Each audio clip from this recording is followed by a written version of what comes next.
Good morning, everyone. Thank you for coming along to today. My name is Greg Walters. I'm the core chair of the SCURL group, and I'll just start with a brief piece of housekeeping before passing you over to our chair, Deborah Ferns, for the introduction and welcome. So if you could please keep microphones muted whenever the speakers are delivering their presentations, and there will be an opportunity to engage with speakers as I'll have a Q&A session after the presentation, and you can ask questions via the chat box or verbally using your microphone. And again, you'll be prompted to unmute your microphone when speaking to a speaker. And again, please only use the share screen button if you're a speaker, and again, you'll be prompted when you can do this. And finally, please note the recording of this session will be made available via the SCURL YouTube channel. So this session has been recorded. And one final note, none of the content delivered by the speakers or whatever is discussed during this event should be considered legal advice. So it is not legal advice, just to clarify that. And now I'm just going to quickly go over some of the functionality of Zoom. I realise most people might be familiar with this, but we'll just do a quick overview for both the attendees and speakers. So if you are an attendee, you can there's a toolbar at the bottom of the screen, and if you want to unmute yourself when prompted, you can click on the mute button to unmute and mute yourself. You can use the raise hand function by clicking on participants. This will bring up the pop-up that is shown, and you can click raise hand if you'd like to ask a question verbally during the speaker's Q&A session. And finally, you can click on the chat box if you prefer to engage with the other participants or the speakers whenever asking questions. You can type questions into the chat box. And finally, for the speakers, you can click on share screen. This will bring up the pop-up that's shown in the middle of the screen, where you can then select the window you want to share with everyone else.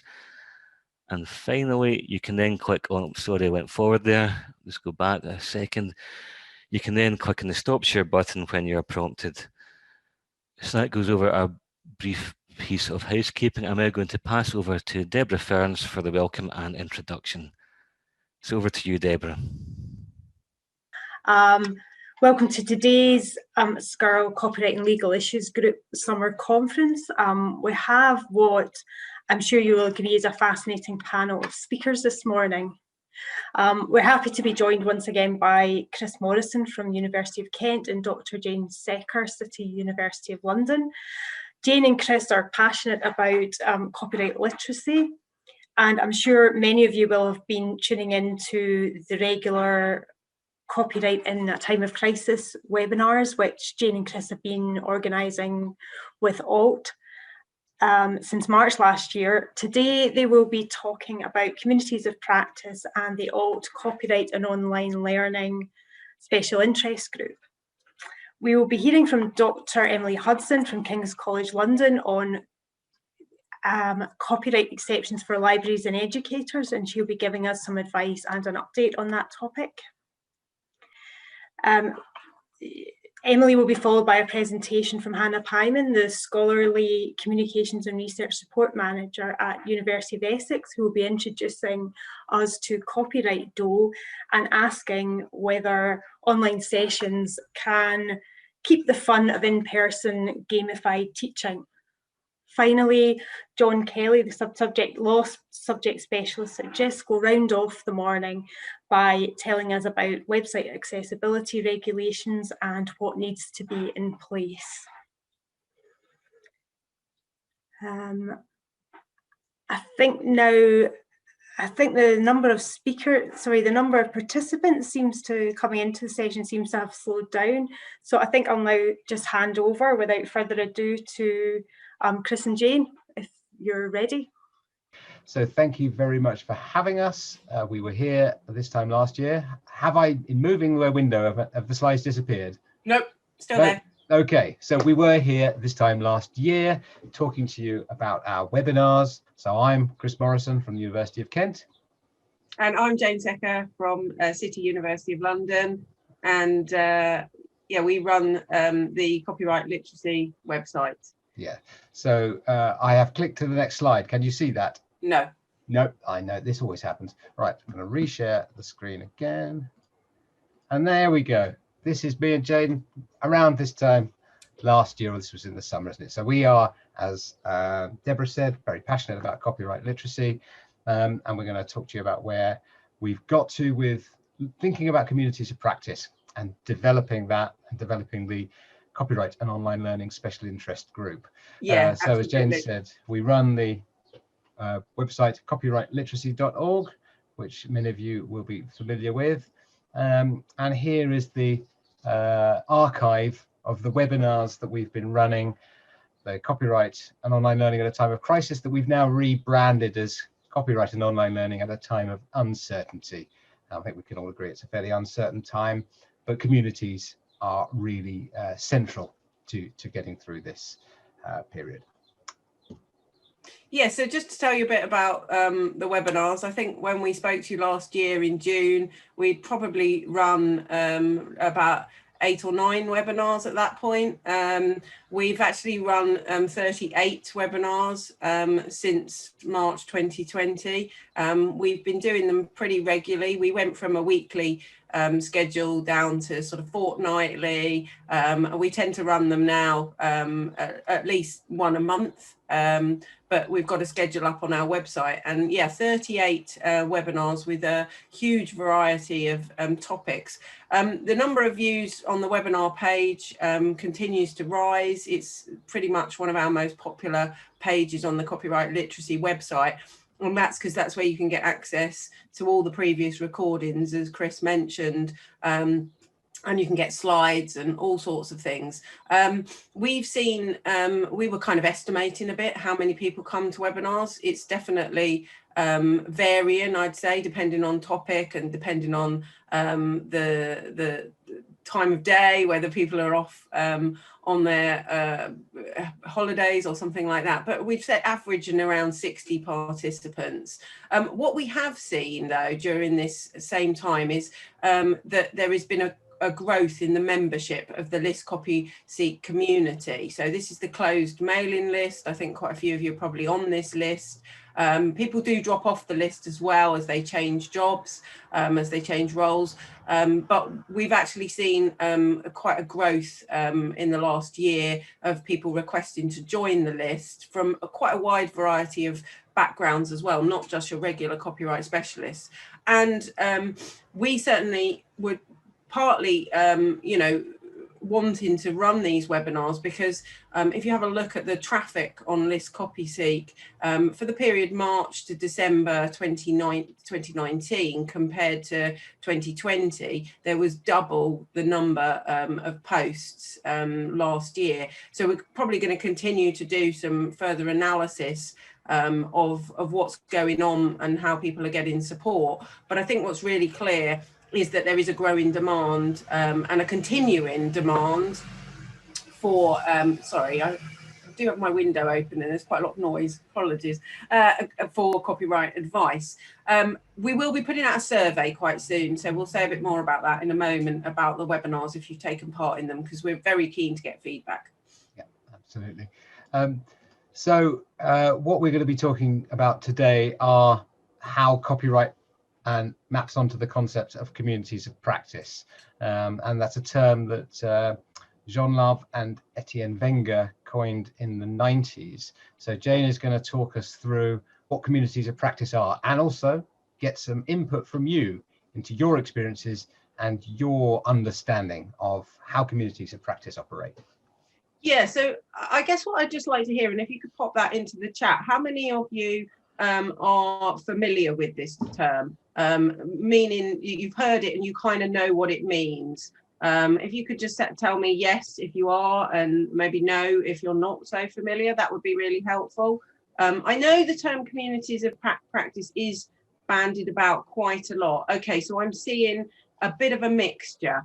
I teach a lot of modules around teaching and learning, and communities of practice really came out of the field of learning in the professions. So Lav and Wenger studied apprentices. They looked at how apprentices learn. So communities of practice are typically people who already work in a field, but are perhaps less experienced. And it's to do with how they might get mentoring and support to develop their knowledge in an area. So it always struck me as something that was really important, actually, in the whole of the sort of library field. I often got the sense that many of us went to library school, but actually we kind of learned how to do our job once we were in the profession. And a lot of it was also about this kind of tacit knowledge that we picked up while we're on the job about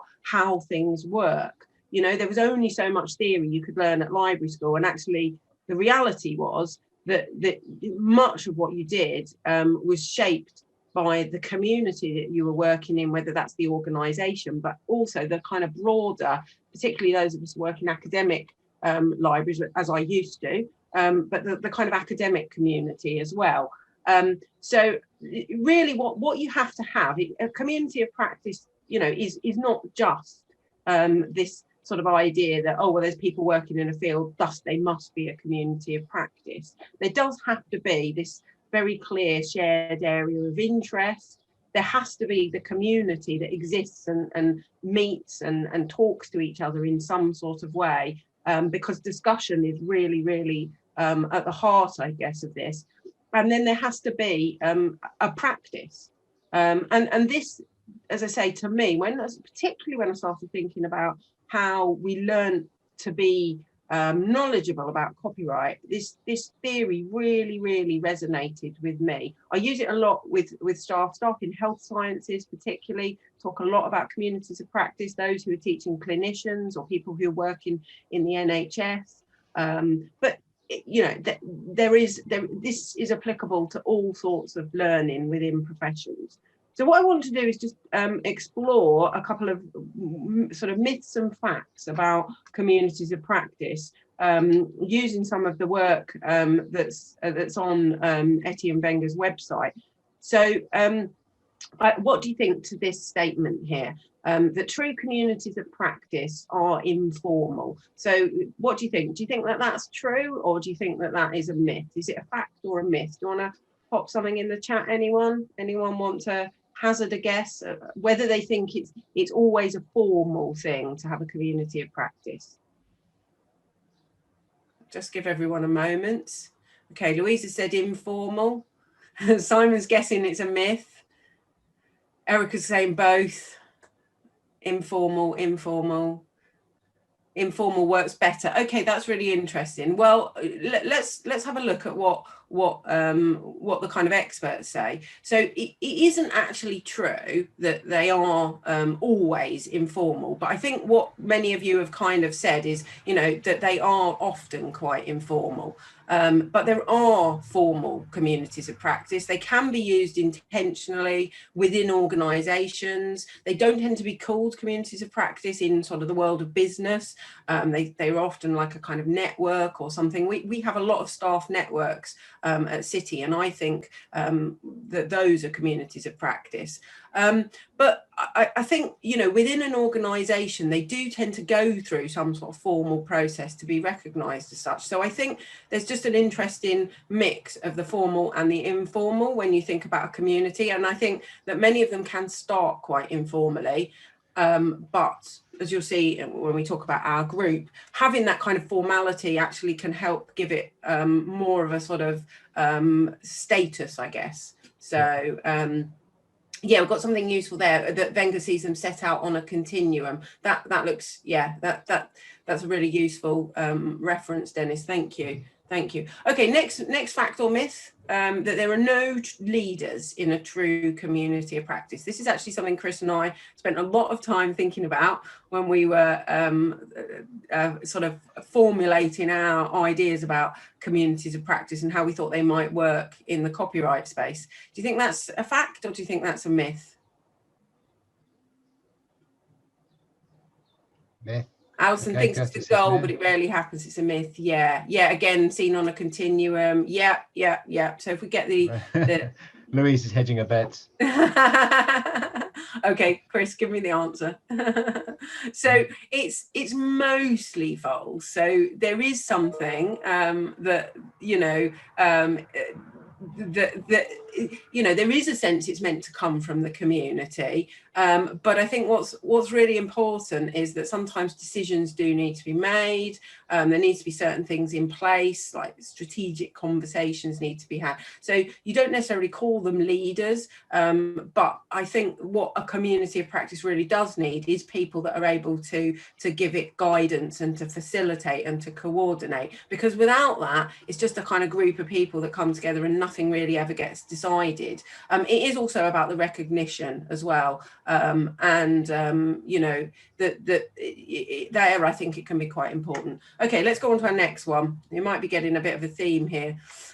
So, de facto myth is all you need to get everyone to participate is really good facilitation skills. We've got pretty good facilitation skills, Chris, haven't we? We know what we're doing here. I like to think so. Facilitate our way around a breakout room. What do you think? Fact Out or of a myth? paper bag. Absolutely, yeah. Myth. There's a definite theme coming. Yeah.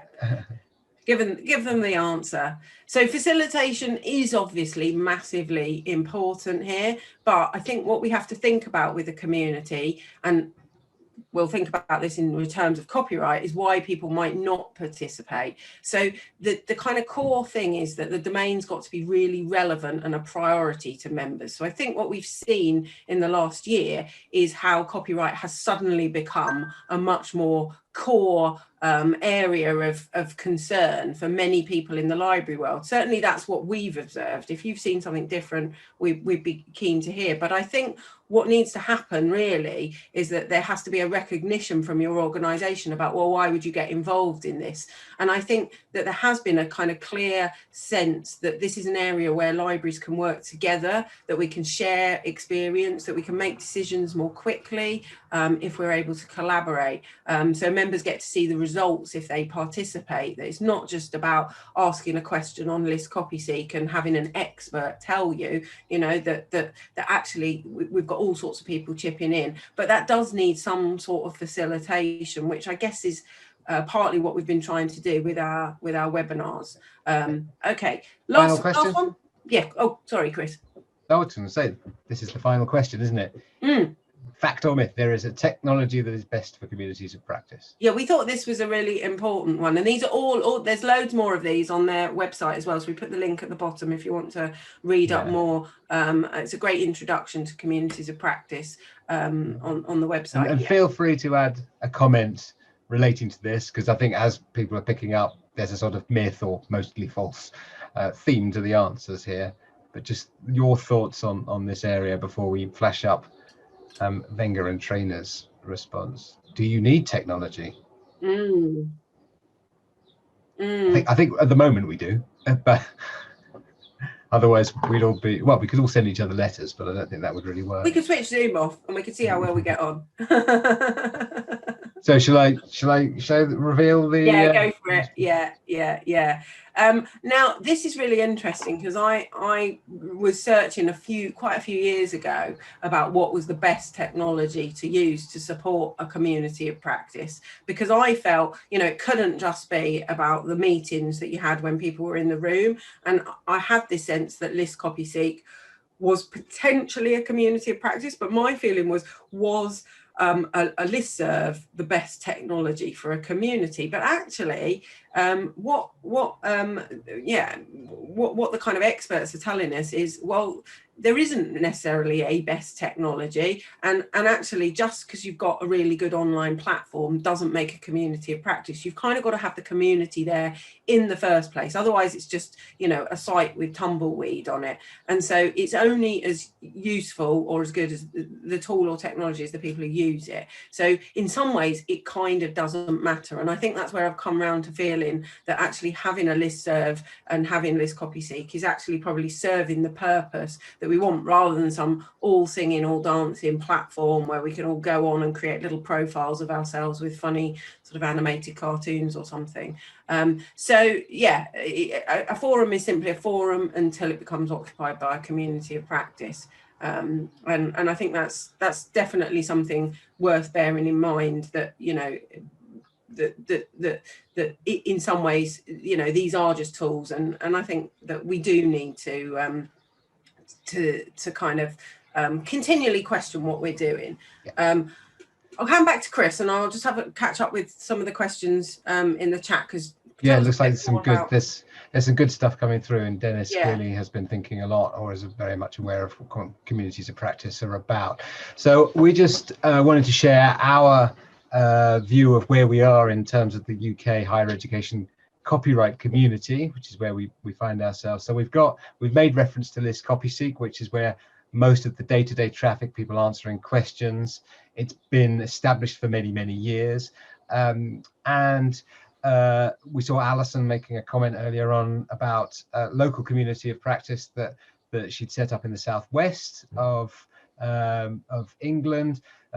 Jane and I set up a local community of practice in London and the southeast that we call Sherlock, and in the north of England there's the Academic Libraries North, which now incorporates what was Knowle, Northwest Libraries, and the White Rose Group. And of course we have SCURL as well as a local community of practice. But I think since we've been, you know, forced to be staying at home, actually traveling to meet each other has been impossible, if not very difficult. And we found that at a national level, we're kind of, I think we're small enough as a community to make that work. But I think it's something that there's still value in. But there's other elements of this that we need to bring in, and advocacy, the work of, say, LACA and other bodies, Copyright for Knowledge, who discuss and bring practitioners together to actually have an impact on legislative change where it's necessary. And you know, there's training and events that are put on by various groups, all of which are supported by guidance and support. So the things come together. But I think what we're really keen on, what we've been doing clearly, is trying to fill in any gaps there, try to coordinate as much as possible, and to make it explicit that we are a community or a series of communities that need to be collaborating with each other.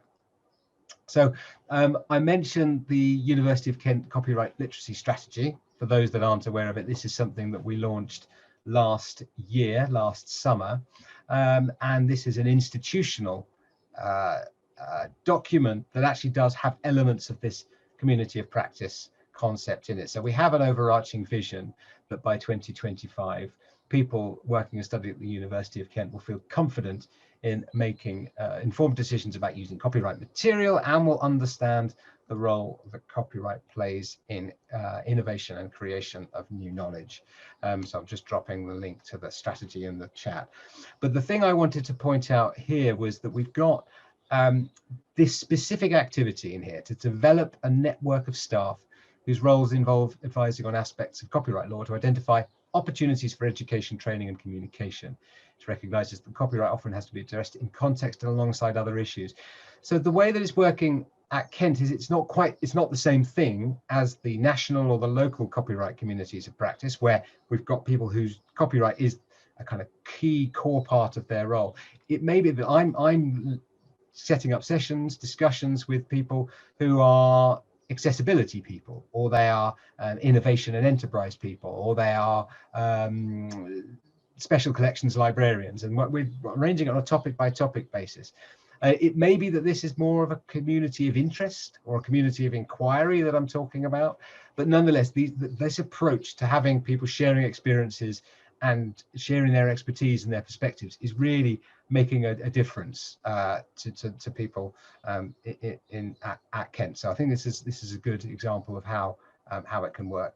But what we wanted to draw on in the final part of our presentation was how the topic of copyright and copyright literacy more broadly maps onto these ideas of communities of practice. So as I've mentioned, advocacy and copyright legislation, and then copyright reform is part of that. So clearly there's a benefit in bringing people together to identify where we think copyright law itself can be improved, and can we provide examples that we can pass on to colleagues that are working in the area of advocacy and talking to government and international bodies about how copyright can support learning, teaching, research, and all the things that we care about in our community.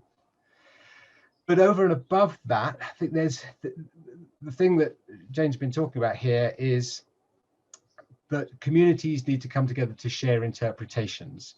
And actually there's a huge value in not just saying, oh, well, we can't fix it because the law doesn't provide what we need it to. That actually the interpretations of existing legislation are really important. And great that we have Emily Hudson on the bill today, because she will be talking about her research. And this is, you know, huge depth about how communities work together to interpret what they have. And in fact, you don't need a panacea of fair use to come in. Fair use is great. And in the US, the doctrine that supports a lot of what happens in US institutions, but actually the communities coming together and talking to each other and developing their own skills. And that's the final bit about developing confidence in an interpretation. So what we see in the centrist positions and edge cases, we've seen over the years that people will have an interpretation of copyright exceptions, say fair dealing, which, even though it seems fairly conservative and centrist, I will just say putting an image in a PowerPoint to teach with, that actually there's a tendency to think, oh, well, actually, I'm not sure that I'm comfortable. Is that okay? Because what happens if I get sued? And that what we do in a community is say, well, that is just part of normal teaching activity. And we are all advising, as long as it's fair, properly attributed, and clearly isn't being used in a way that undermines the copyright owner's interest, then that is fine. And that is the what underpins the work on codes of fair practice or codes of best practice. And those of you that came to our most recent webinar will see what the US team have just come up with in the most recent code.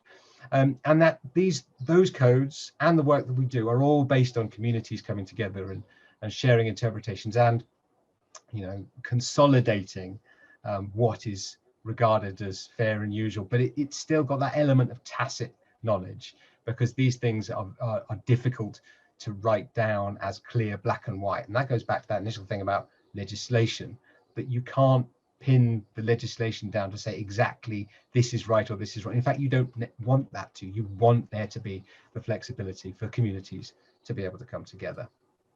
Yeah, and I think it's the confidence that we really, really want to work on as sort of the next stage. I really do feel that we have the community. We've had the community come together so well in the last 15, 16 months or so. And I think now what we really need to do is, you know, is to kind of consolidate that confidence into things that, you know, where we are really clear that, you know, across the sector, these things have been well thought out and are acceptable practices. And we're going to kind of, you know, be happy to talk about that as a sector as well.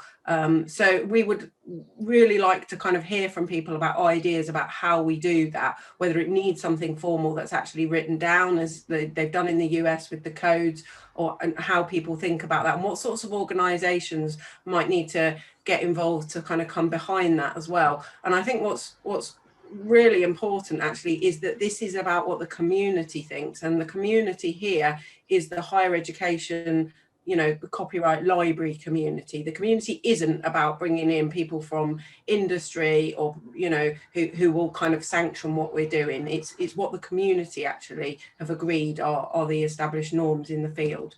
So yeah, we need to speed up a bit, don't we? But yes, we do.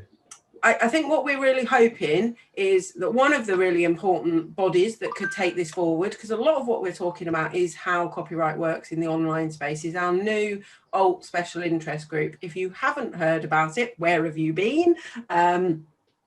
We've basically launched this special interest group. I think Chris just popped the link in. If you want to find out, get involved, sign up, no costs involved. This is the remit of the group. So we have been very explicit saying it is a community of practice. It's also designed to help support the local communities of practice. So it's really great that we have Deborah and Greg, who are members of our committee and are members of SCURL. We want people involved who are also participating in the local community communities of practice.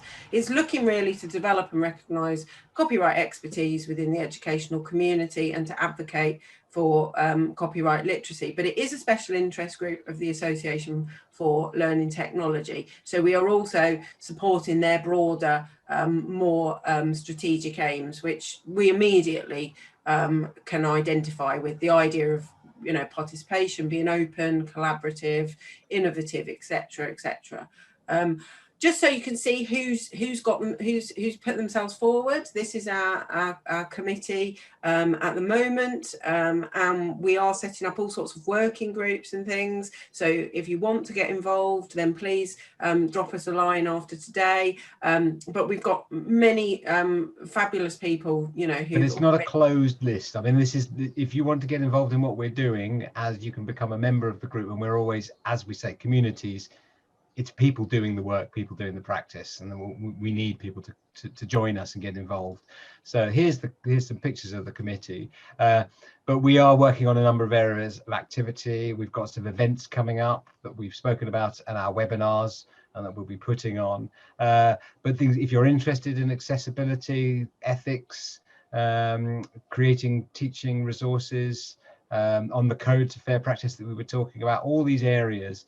If you have an interest, then please get in touch. Definitely. And we'll, you know, the members of the committee will be happy to work with you. But the final point we want to leave on, Jane, I think you've got a link. For those of you that don't know about the International Copyright Literacy event with playful opportunities for practitioners and scholars, again, where have you been?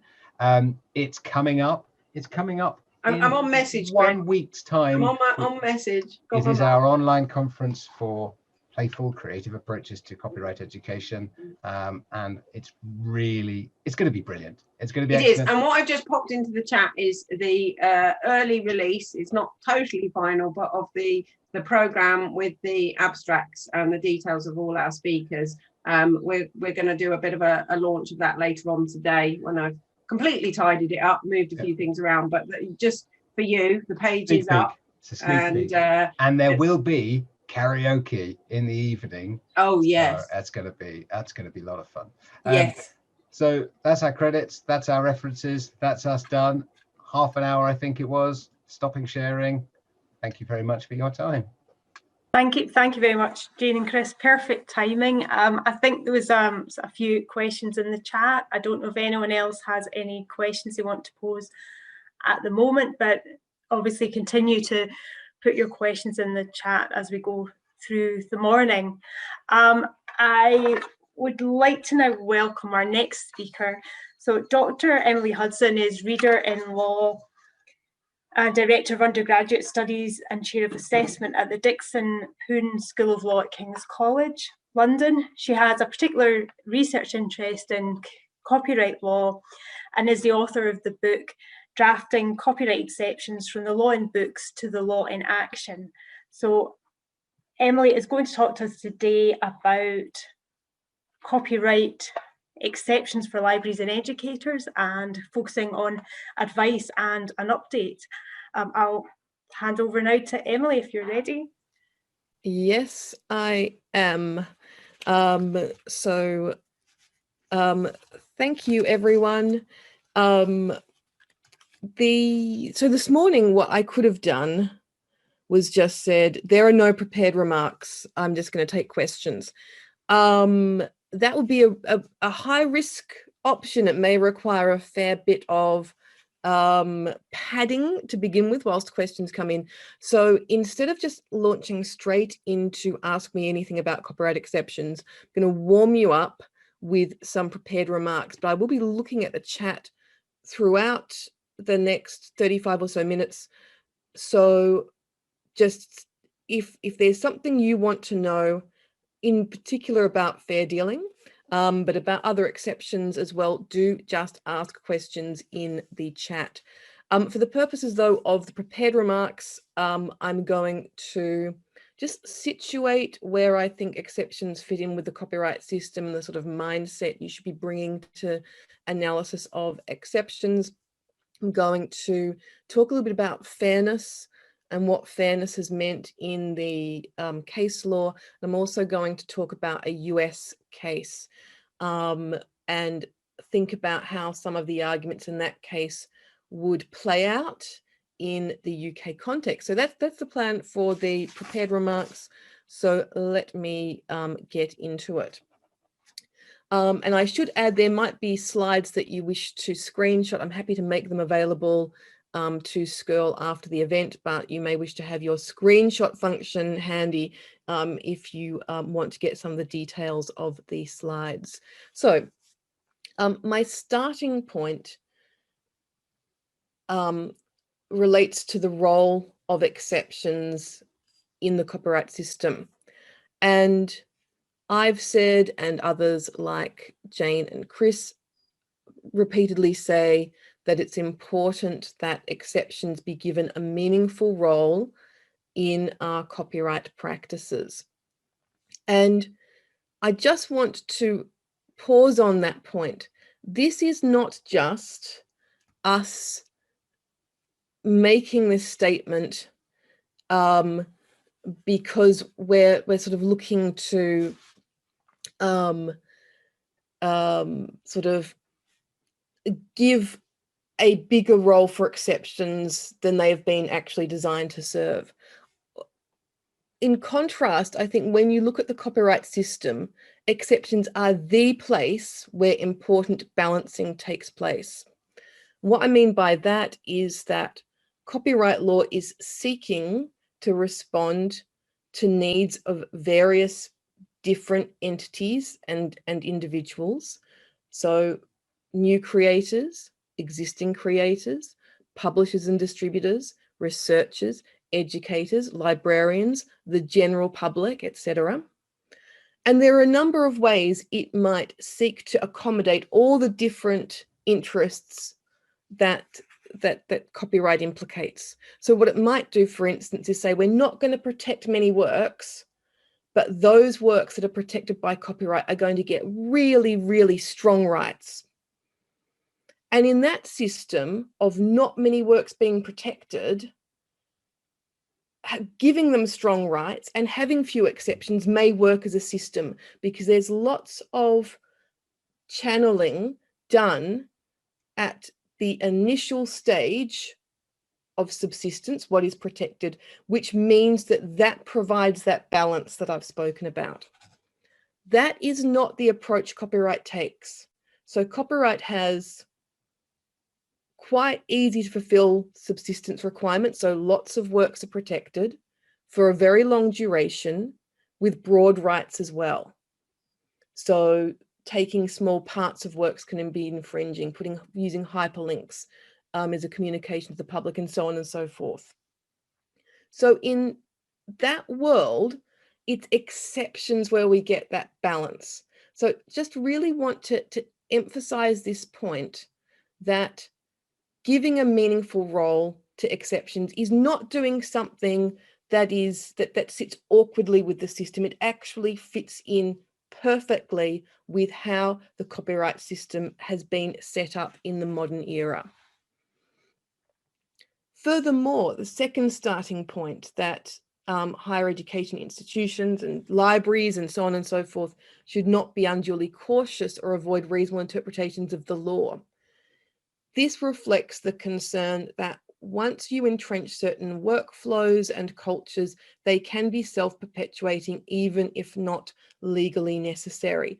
So the danger with falling back on licensing, falling back on saying no, doing things just to be on the safe side, is that the safe side becomes the practice. And I think this links into with what Jane and Chris are talking about with codes of practice as well. What sort of cultures are we developing?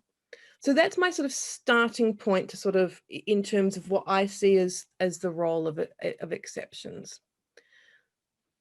Then the second point I wanted to make relates to the effect of the pandemic. And I think that over the last 12 to 14 months, we have seen new fair dealing policies and interpretations, or official interpretations, emerge as the result of the pandemic.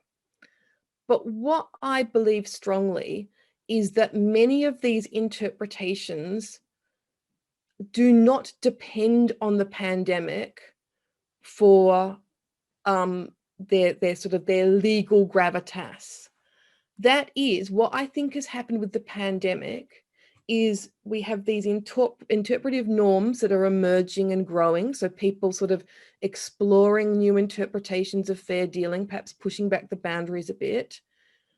And this is a sort of incremental process. And what I think we've seen is an acceleration of that incremental process, meaning that many of the interpretations that you might be using, for instance, for online teaching, perhaps for electronic delivery of content to students and so forth, that does not depend on there being a pandemic. So all we have done is we have increased the pace of these of this incremental emergence of new interpretations, but this is not dependent on the pandemic. So one of the things I think we need to think about is, what can we now say is the new normal, not just in terms of teaching and research practices, but now also copyright. So for instance, I am going to release an update to the guidance in relation to using films in online teaching to suggest that we can keep going with those interpretations that have emerged. And I'm happy to talk further about some of those points in terms of questions. Now, I said I had particular interest in talking about fair dealing, so we're going to do a little bit of legal education now.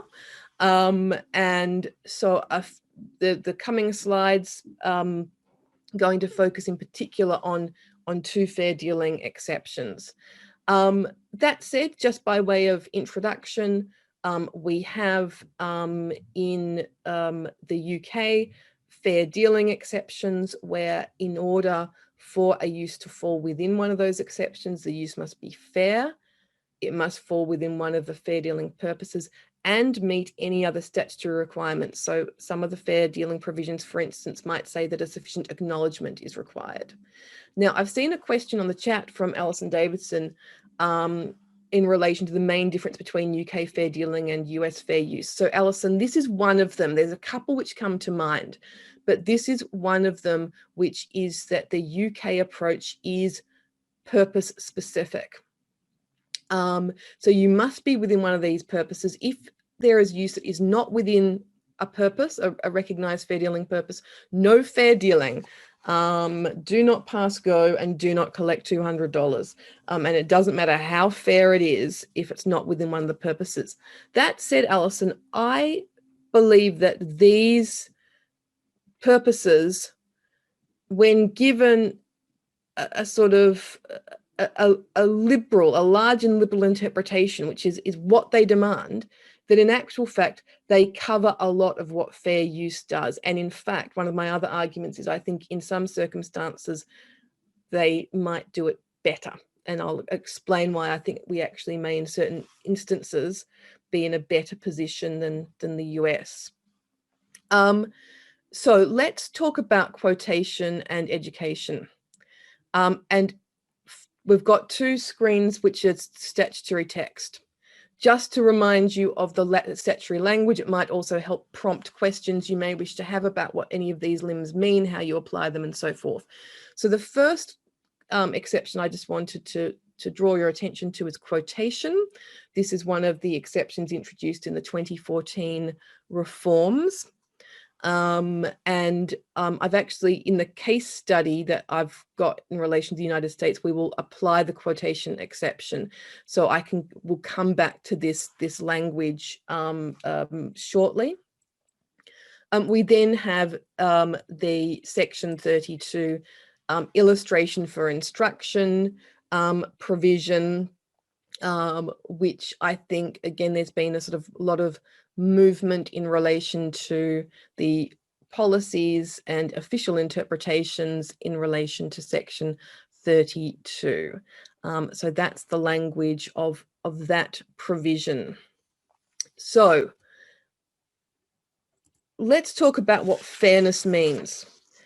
The fair dealing exceptions use fairness infrastructure, and the concept of fairness goes back, it's quite a long history in UK law.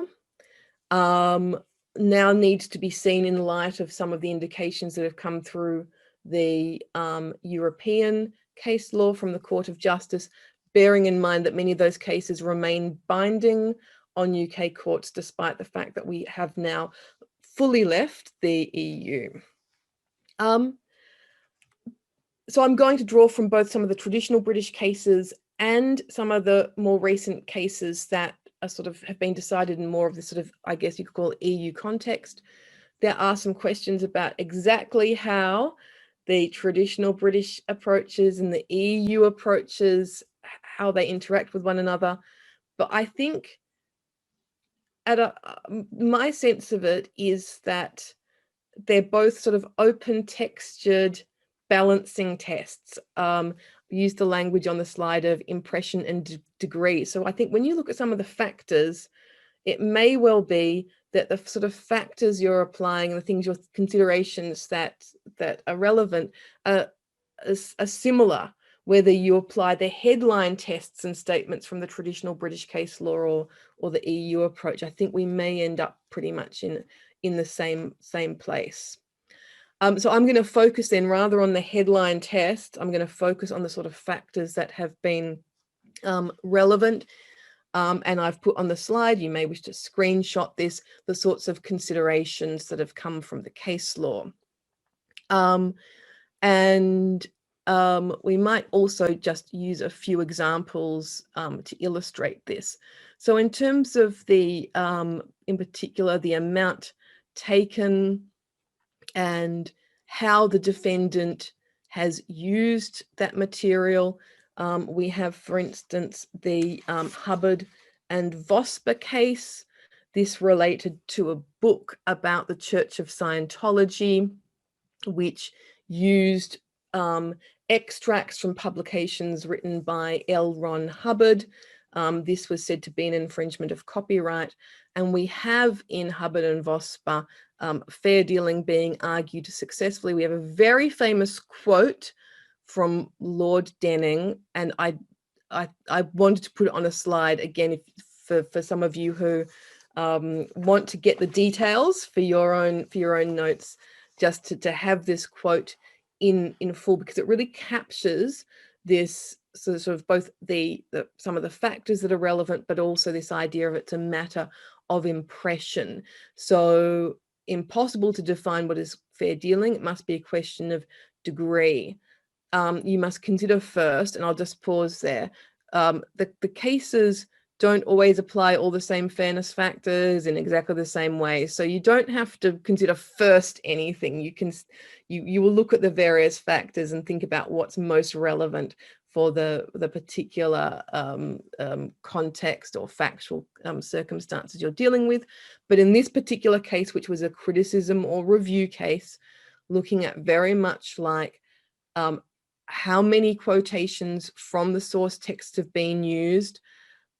Have you got long quotations with small amounts of commentary? That doesn't look all that fair, as opposed to having more balance between the sort of the quotation to commentary point. Are they being used for criticism or review? If you're just in fact creating a substitute work, that may mean that the dealing is less likely to be fair. So various considerations, as I said, in that case, going to how much has been taken, is there substitution of the defendant's work, when you look at the overall context, is there comment, is there recontextualization or something that's been added to the claimant's work, I should say. Pro-Sieben relates to the use of extracts from a television broadcast. So it's another criticism or review case. So the source broadcast was an interview with an octomum. So the lady in the middle of the screen has got a pregnancy with multiple babies, and she was interviewed in relation to that. And then the defendant's broadcast was a critique of checkbook journalism. So they are using extracts from broadcast number 1 with the Octomum to critique checkbook journalism. That is held to be a fair dealing as well. And I think what we can take from that case, and I think I've also then got a quote here as well, is first of all that this emphasis on giving the purposes a broad interpretation. So we have the statement that criticism or review, and indeed reporting current events, are expressions of wide and indefinite scope. Let me repeat that. It's important you get it down. Expressions of wide and indefinite scope. They should be interpreted liberally. Indeed, when it comes to the criticism defense, you can have unbalanced and strongly expressed criticism and it still falls within the exception. And so it was permissible here for the television program criticizing checkbook journalism to use extracts from this first broadcast with the woman pregnant with octuplets. And so again, this is quite a sort of forward-leaning definition of or interpretation of the provision that in this instance, we're dealing with the criticism or review defense, but Lord Justice Robert Walker says criticism of a work need not be limited to criticism of style. It may also extend to the ideas to be found in the work and its social or moral implications. So we have a broad definition of the purposes. On the slide, there is some statements in relation to what fairness means. Another case which I've included on the slides is the Tic Tac case. So this is now a bit more recent. So this, as a Lord, is a Justice Arnold decision, very much now in the EU era, where we're seeing the influence of EU instruments and case law on the way the British courts are applying fair dealing. It's a reporting current events case. So Tic Tac run a website for people called the Fanatics. The Fanatics love cricket, and they can post extracts from broadcasts onto this website. It is held that the fair dealing for reporting current events exception does not apply. And when we look at the reasoning, what we see is this emphasis in terms of the purpose on the fact that it seems that the predominant purpose of posting is just to put the clips up for their entertainment value. And that when we're thinking about, in this instance, the news reporting defense, we need to think about the informatory purpose. So is this a genuine informatory purpose, or is it just posting apps? Sorry, it's just posting extracts, I should say, for their intrinsic value. And Justice Arnold says, no, it's for their it's just for their intrinsic value.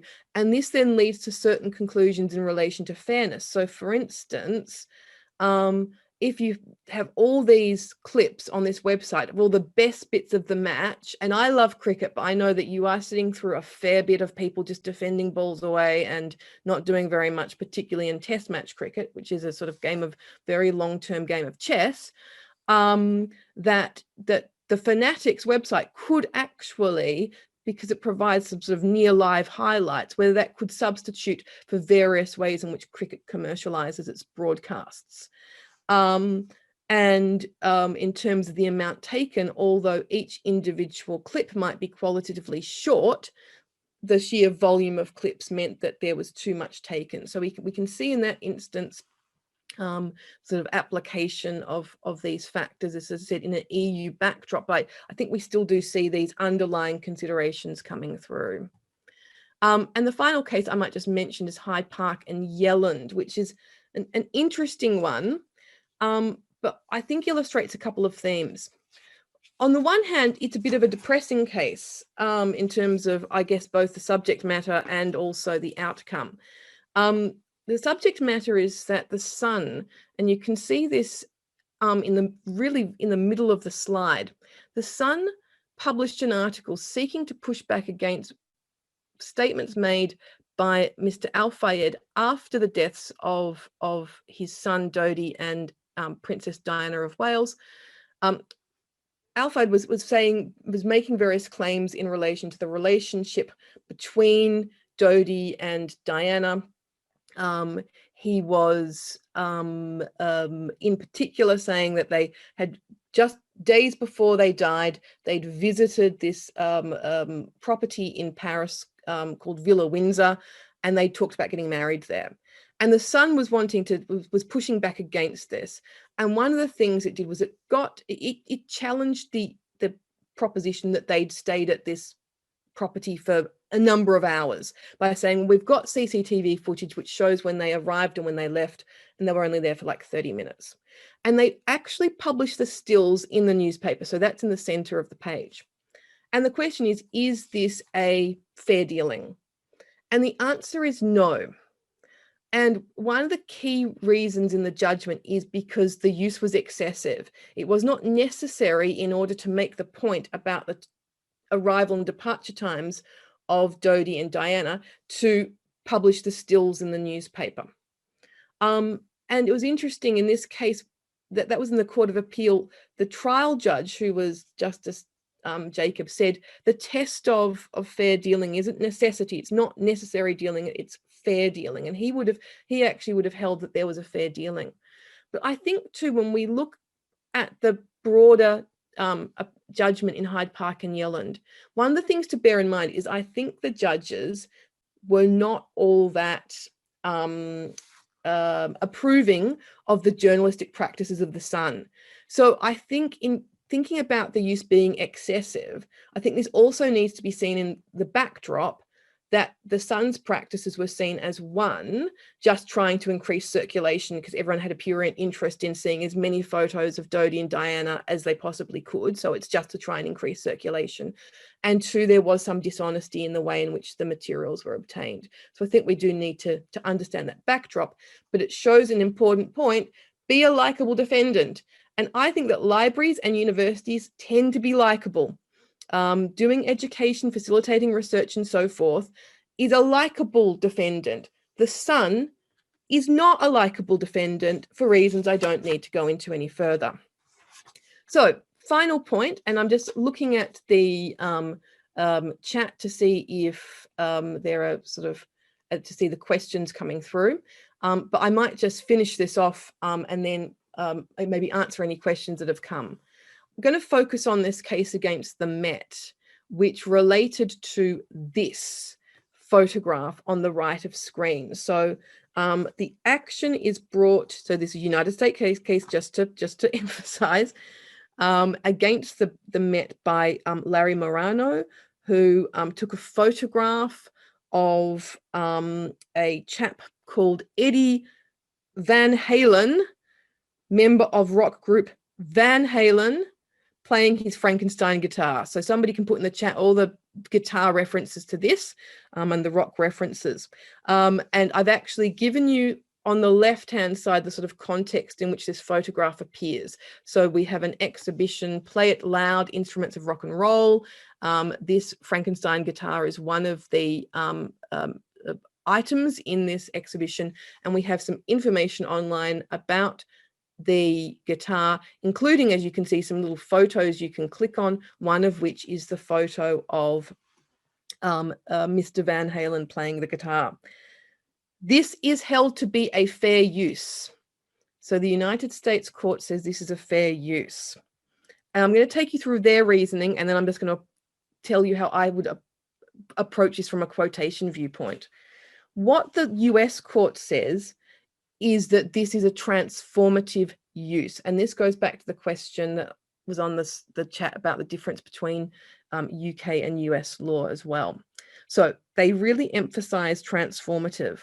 What they say is transformative, and this is where I think it goes a bit odd, to be honest, is they say that the use by the Met foregrounded the instrument rather than the performer. So what they're saying is transformative about the use of this photo is the photo is actually about Van Halen originally, but now it's been used by the Met in a way that it's about the guitar. That's what they say is transformative. And they say that this is buttressed by all the surrounding material, that when you read the blurb and look at the other photos, it's about the guitar. They do note that this is a creative work and that tends against fair use. Fair use is more likely to be successful for more sort of informational works. But that said, this is of limited weight, given the transformative purpose. They talk about the amount taken, that it was necessary to copy the entire photograph. And they talk about, finally, market harm. And they say this is a transformative use. There's no evidence that it would impair any commercial use of the photo or diminish its value. Now, I have a number of concerns about the reasoning, which I won't go into in detail, but I think it's this emphasis on transformativeness that I think is a bit problematic in this case, and actually suggests to me that the UK approach might actually have some benefits. So how would we argue this in the UK? I think the most obvious starting point would be quotation, bearing in mind that if you ever have a complaint made against you, you won't just go with one exception, you'll plead out anything that could conceivably be relevant. But in the context of thinking in advance about what you might argue, this is most obviously quotation. How would it play out? Oh gosh, I might just quit WhatsApp or else it might bing again. So there are some elements that are straightforward. Quotation can apply to any type of work. It can apply to entire works. It would seem that because of the attribution to Murano/Getty images, we see down on this slide the attribution, that the requirement for a sufficient acknowledgement is made out. And it would also seem that the work was already publicly available. So elements of the quotation exception clearly made out. In terms of what's meant by a quotation, it's not as at large as some academics would like it to be interpreted.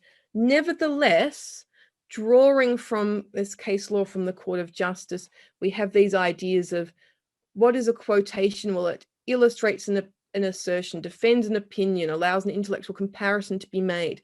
So those sorts of ideas, I think, map on well to the idea that the photograph is being used to illustrate a point, to provide a visual depiction of this narrative that's otherwise written down in words.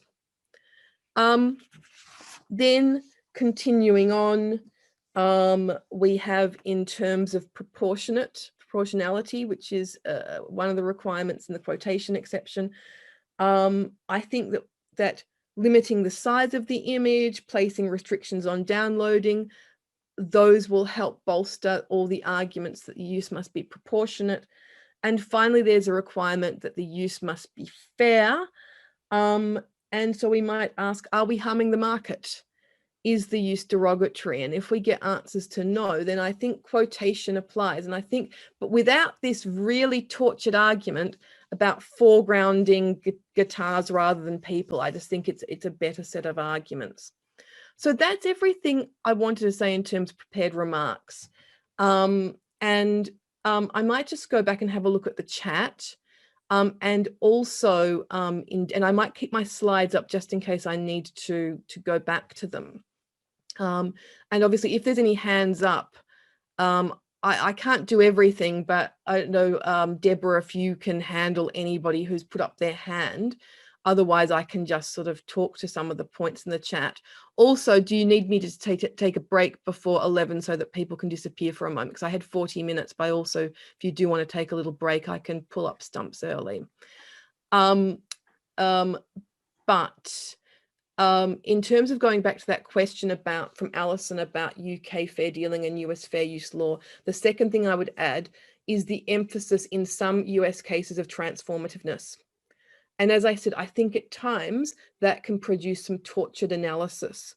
We do have some similar considerations in UK law, but as you've seen for quotation, we don't ask whether the use was transformative.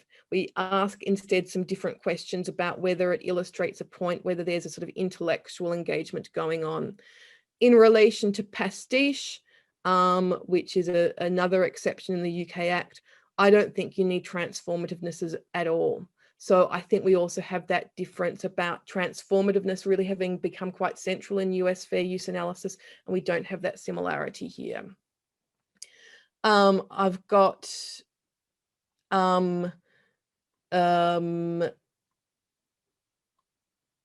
okay, so Kirsty says, if I repurpose the cricket fan site as a coaching website with contributions uploaded by members, would that be fair?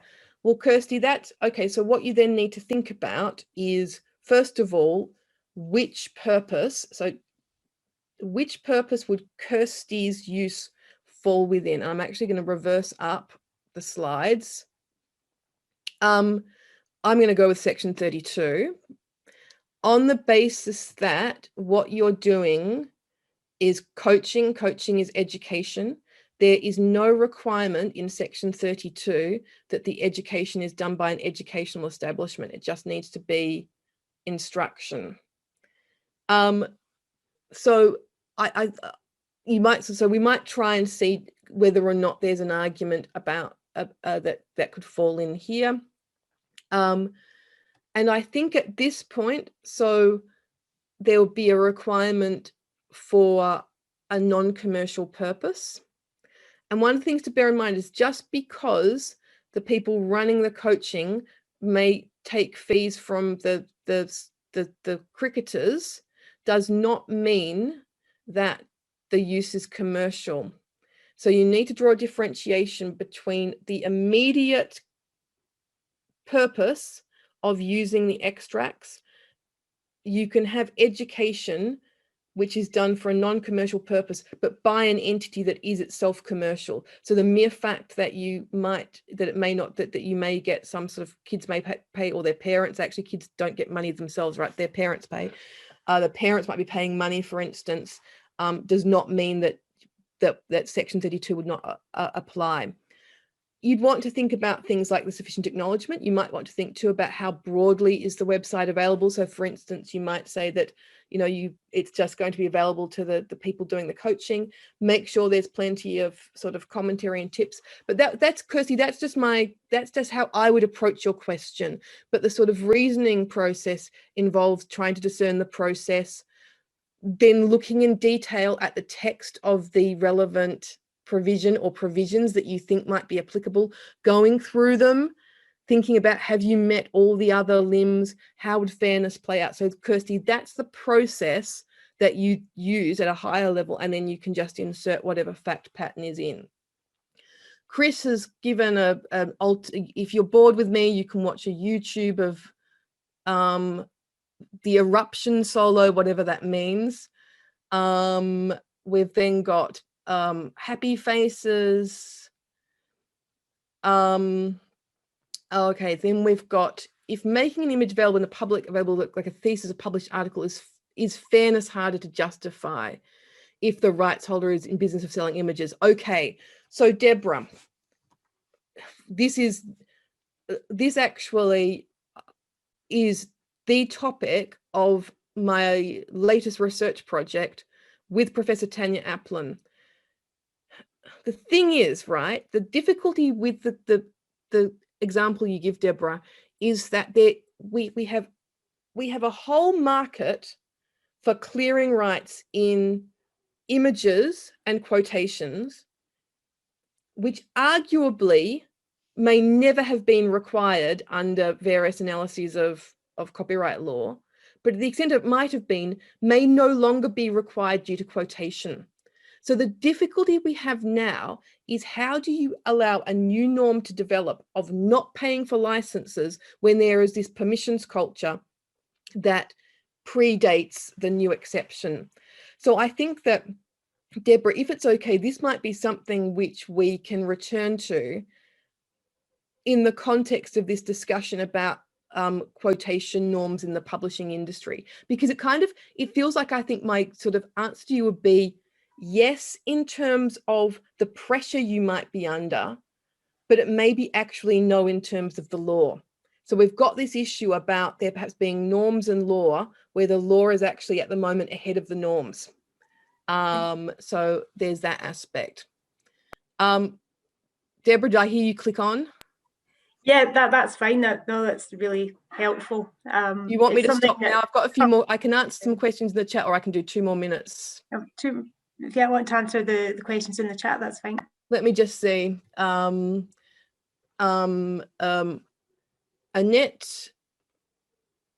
asks about commercial purposes. So commerciality will not destroy the criticism or review defense. So when you think about, for instance, the Mindbenders book, that was sold for money, but it could still be criticism or review. People doing commercial broadcasts, that's part of a commercial purpose. So commerciality will be a factor, but it's not fairness destroying.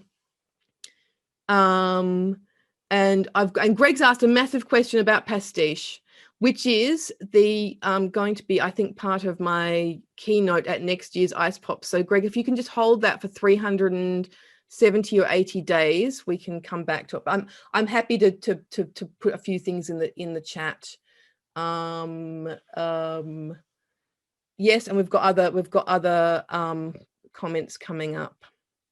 And so Chris asked, to what extent do you think we should therefore disregard the IPO's view that only in exceptional circumstances would quote it? I think that's way too conservative in answer to Chris's question.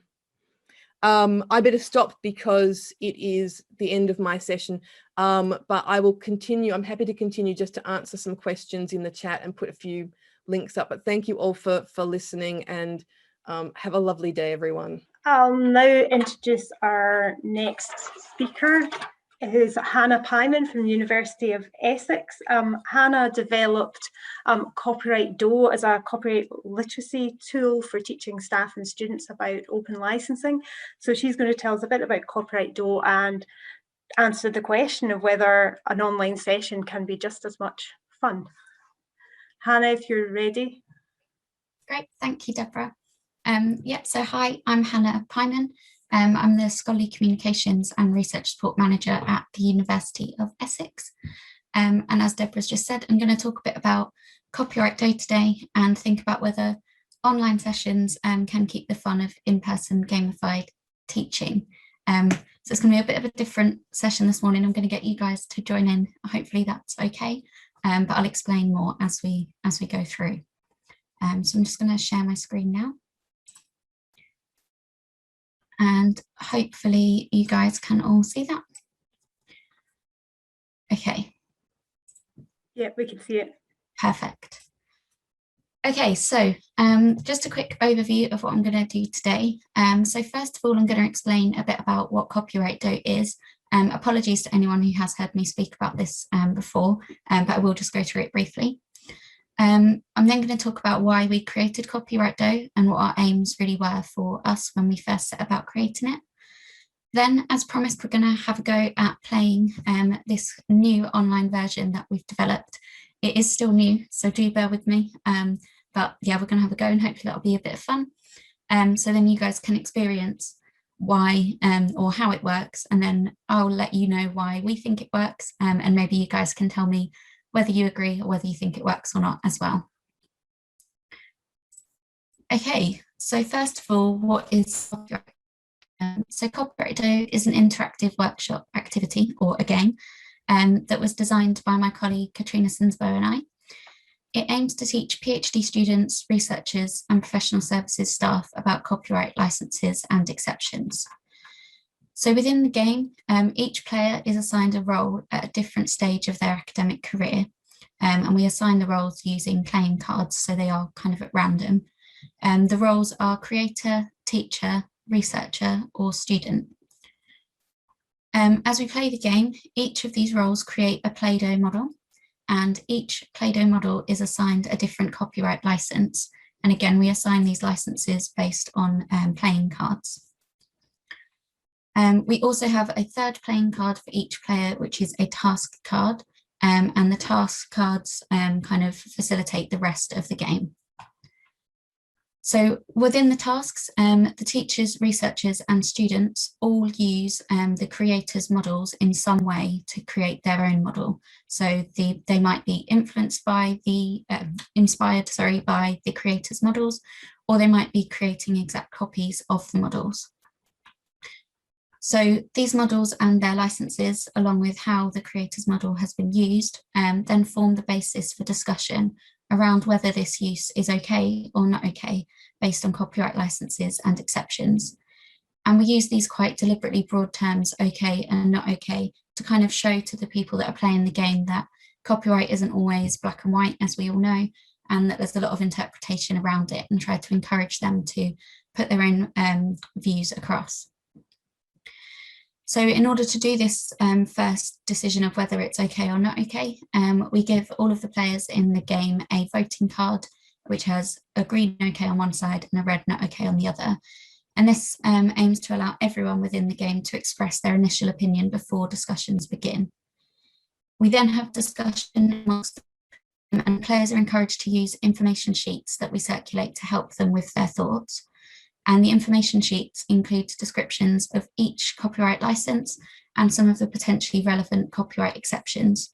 So we try to make the game inclusive of people who have little to no copyright knowledge before they play the game, as all the information is there for them.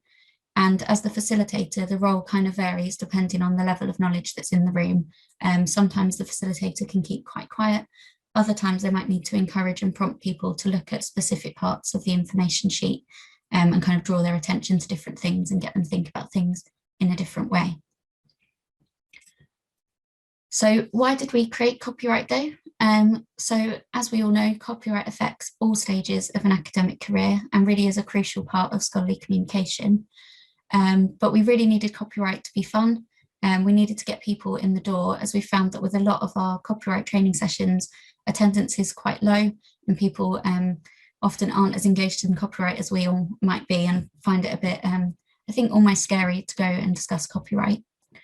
So we wanted to bring a more light-hearted approach to copyright teaching, and we also wanted to make participants feel confident when discussing copyright. And by giving them this kind of safe space to fail within the game, hopefully that helps them to be more confident going forward, having copyright discussions and making decisions in their own academic life. So Copyright Day was finalised at the beginning of 2020, and I think you can see where I'm going with this. So just as we were ready to play it more with our students and take it to other institutions, the pandemic hit. We therefore had to design a new online version of Copyright Day, but we really wanted to ensure that we kept addressing our aims that I've just kind of been through and kept the fun in the game. So in this new version, we use the interactive whiteboard on Zoom, which allows for live drawing instead of creating the Play-Doh models. So we hope that this maintains the fun and creativity of the original game and keeps the kind of icebreaker element that the Play-Doh brings in the game. We also still use the playing cards, which you can see an image of on the screen. So we send what we now call player packs via private message in the chat to participants. So everyone gets their own individual player packs. So these packs include the role, license and task card. And in sending everyone an individual one, it allows the element of surprise to remain within the game. Sending the role card also maintains the role play element of the game, which enables a sense of escapism and brings more confidence for the participants when discussing different scenarios, allowing them to put themselves in the shoes of other people.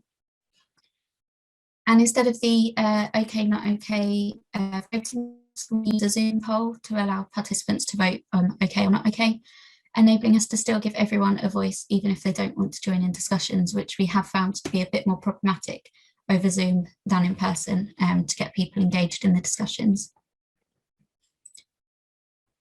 So, as promised today, we are going to play a little bit of this new online version of Copyright Day. It is going to be a bit different than our new online version that we've been using with our students, given the numbers of people that we have and also the time that we have. So we won't play a full version either. We're not going to be using the Zoom whiteboard just because there are too many of us here, we'd all be drawing on top of each other. So hopefully everyone has access to a pen and paper with them of some form or other, or could, I don't know, draw with auto shapes on Word or something like that, hopefully. I'm also not going to send you all individual player packs as we do within the game, but I'm going to send links to all of the player packs in the chat. And then if you could just choose one at random, hopefully we'll get a broad selection between us. Once you open one, do stick to that one if you can, just to keep that element of surprise within the game.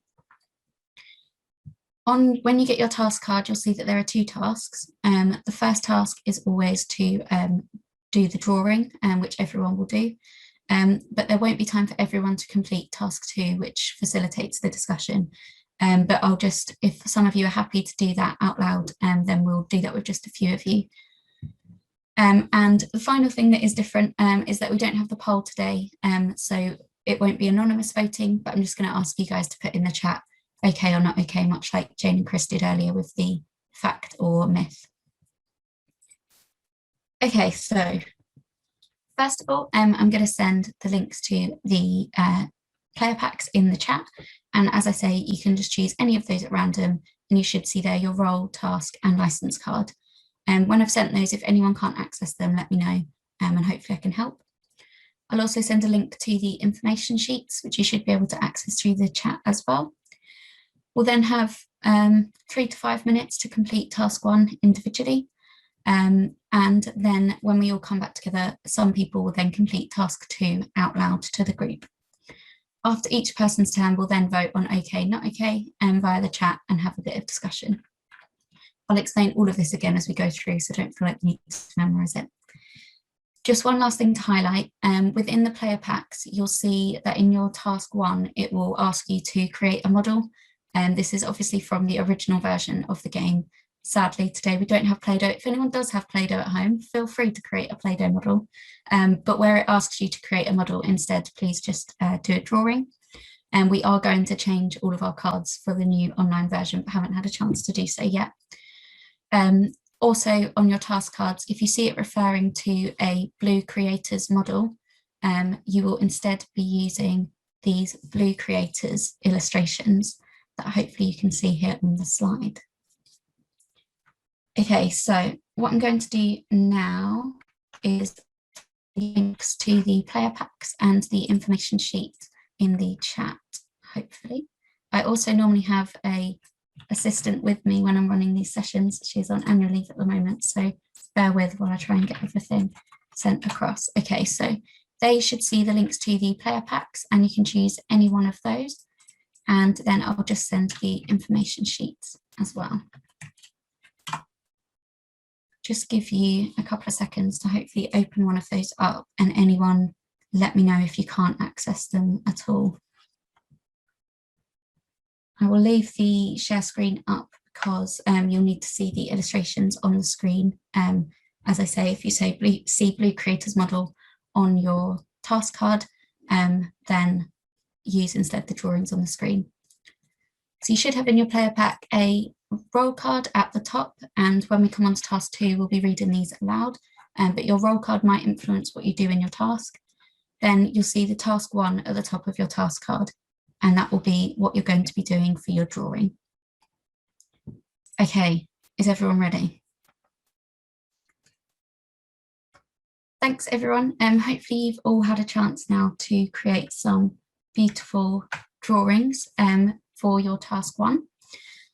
So what we're going to do now is we're going to move on to task 2 and get onto some discussion as well. So what you can see here on the slide is that now all of our illustrations have been given different copyright licenses.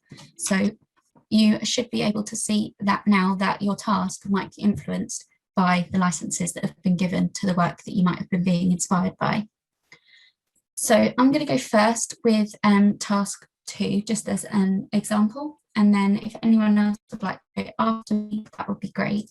So I'm going to use one of the player packs that I didn't manage to send via the chat for a bit of variance. So I'm going to start by reading out my role card. So I am a business student studying accounting and managerial finance. My interests are bodybuilding and coin collecting, and my guilty pleasure is Hawaiian shirts. So to just say, in terms of running the game, we have these in partly just for kind of to keep the lighthearted approach and the icebreaker at the start of the session, where we get everyone to introduce themselves first of all, but also just to help people get into character a bit more. Okay, so the important point is I'm a student. So I am going to just quickly stop sharing my screen so that I can show you my drawing. So this is my drawing. Hopefully you can see that. Okay, so beautiful flower. So I have, I would like to tell you all that this beautiful drawing was entirely my idea. I have taken a photograph of it and I used it in my final year dissertation project. It was entirely my idea, so I haven't included a reference to anything within my project. And I have, my project is just going to be uploaded onto our institutional repository because it's my PhD thing. So it's going to be under a CC BY license. So this flower, what does everyone think? If you guys could just put in the chat whether you think that is okay or not okay. Do you think you've seen anything that looks similar to my drawing before?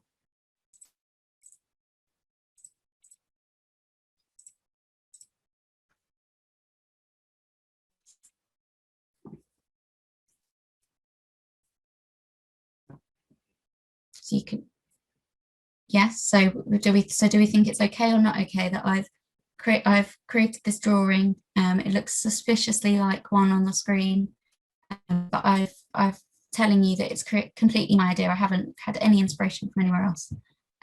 What do we think? No, not okay. Not okay. Yeah, so not okay. We should have said that it was attributed. So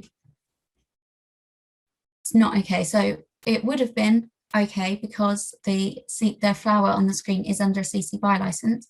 I would have been able to use it if I'd just referenced it, if I'd have attributed it to the source that I'd been making a copy of.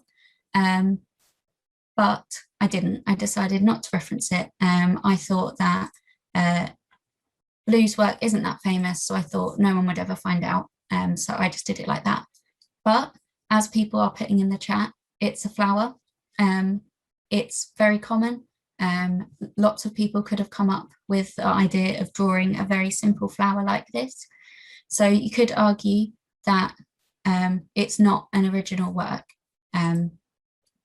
It doesn't count as a specific great new idea that would be copyrightable. So what we normally say when we get to these kind of points in the discussion is that in this situation, yes, that would obviously be, it's not that imaginative to draw a flower like that. But if we imagined that we were actually using this in academia more, if it was a quotation from a text, for example, which is more what it would be for a student who was doing a thesis, if they had copied a passage from a work entirely, which I had, that was meant to be an entire copy of it, and just put it within my work without quoting it, without putting any attribution to it, then obviously that wouldn't have been okay. So it's getting those kind of things across as well. So would anyone else like to share their drawings and complete tasks, read their roll card and then complete task 2 for the group? And also say what license they're licensing their work under.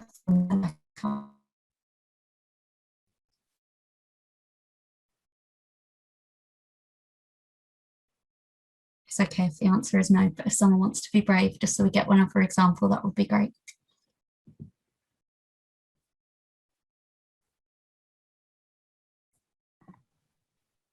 Hi, Hannah. I don't mind sharing mine. Great, thank you.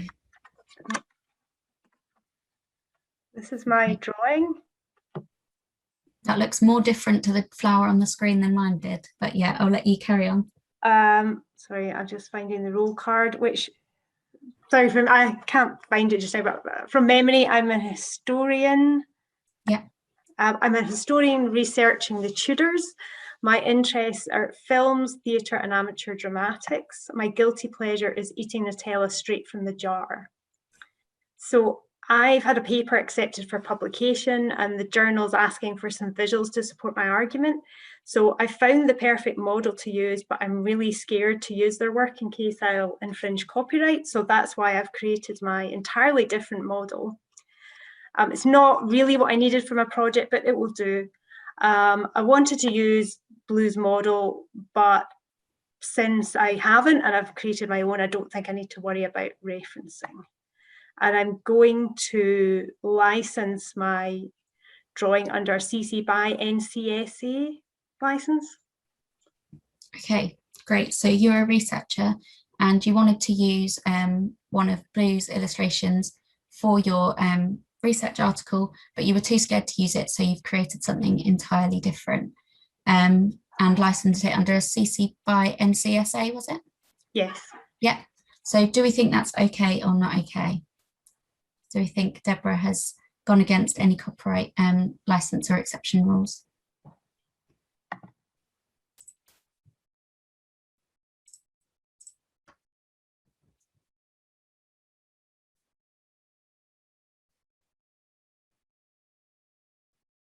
So she's going to publish it in her paper, and it's entirely her idea. It's complete, and this time it is actually different. And the previous one I was just saying it was different, but this time Deborah has done something completely of her own and included it in her work. Could be classed as paraphrasing if it was a written piece of work and therefore should still be attributed. Yep, so there was still quite a lot of similarities between Deborah's and the flower. So yeah, if we think again in terms of text, it could be seen as paraphrasing, like you say, Caroline. And yeah, I think John, yeah, it's okay if it's significantly different, sufficiently different. So yeah, if it was completely different, then obviously, yes, it would be okay. But what we're also trying to highlight here with this kind of example is that Deborah was too scared to use the work of Blue in her paper. And so she used something that wasn't quite what she wanted. But actually the flower on the screen is licensed under a CC BY license. So she would have been fine to use it as long as she'd attributed it to the work. So she didn't need to be scared to use it. So we're also trying to encourage people that copyright licenses are there to help people share. We want to encourage people to build upon other people's work and really look at the licenses and the way that people are showing their work and want people to use their work. So it's important to understand the licenses, not just from the perspective of so we don't do things that we shouldn't do, but also so that we are actually doing things that we can do, because we do want people to be sharing and using people's work. So we're trying to promote through this session that copyright isn't always meant to be restricted either. And these licenses can be used by the creators to help people to use their work in a way that they feel comfortable with, and also there so that people can build upon other people's work, which obviously is really important in academia. So yeah, you can just see how through these different scenarios we get different kinds of discussions, and there's some other ones there. Obviously, if we'd have gotten to other ones, you can see how we've got like the CC BY and CMD license there on the butterfly. There's some examples in the playing cards where people are going to speak at conferences where they're being paid to speak there, and we can have discussions about whether this is seen as commercial use or not. And there's also some where people are, the teachers, for example, might be using their slides to students just within the university, and we say that would be okay because it's not classed as commercial. But then we say if the teacher was running an event for external visitors and they were paying to come to the event, would that still be okay? And things like that. So yeah, Emily, it would be great. But sometimes it can happen. But yeah, so you can see how through the different discussions with the different licenses, and when we play a whole full version of the game, we get lots more different scenarios where you can discuss lots of different things that do come up.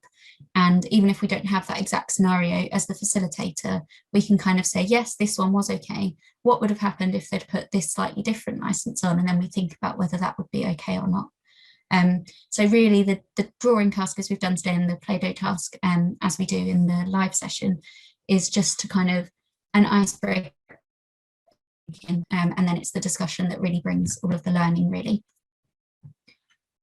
Okay, so unless anyone has a burning desire to particularly share their drawing, I'll move on to discuss why we think the game works.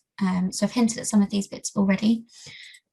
So if I move the slides on. Okay, so yeah, why we think it works. So we hope that our new version of the game is still interactive. Obviously, it's more difficult today to be interactive with such a big group. And when we're playing the new version, we only have kind of up to 8 people. So everyone has their camera on. We make sure it's really informal from the start and hope that people feel they can chat to us about it and have kind of a interactive discussion. Also using the whiteboard helps it to be more interactive because we're all drawing at the same time. So it's easier because you can actually see people's drawings as you're going through. And we have the creators playing the game. So the creators are doing their drawings and then they notice at the same time that someone else might be copying their drawing, which adds kind of another element to it as well. But yeah, so it's an interactive session. It incorporates the concept of serious play as the game has been developed with this learning outcome in mind. So the learning outcome is really just to better understand copyright licenses and exceptions and the way that these affect different stages of an academic career. We hope that this is still met online. It also still immerses players, which was one of our original aims. So players are still all given individual roles and they're therefore encouraged to think outside of their own context. As I said, giving players a safe space to fail. It also still works as an engagement tool, so it makes copyright sound fun and helps to get people into the room, albeit a virtual room. This version also still promotes discussion, so people have been shown to feel more free to discuss contexts where there are characters involved, and we maintain this element. And the players are also given factual information to support their discussions through the information sheets, and having this information there in front of them that they can refer to and that we can refer to and encourage them to look at increases confidence when discussing complex issues, and people can take those sheets with them. So in the live session, we print them out and people take them away with them. And I know some of my colleagues have them pinned up on their desks and things to consult, and I know other people still use them. And obviously with the links, people can still access them. So they take that away from the session with them as well.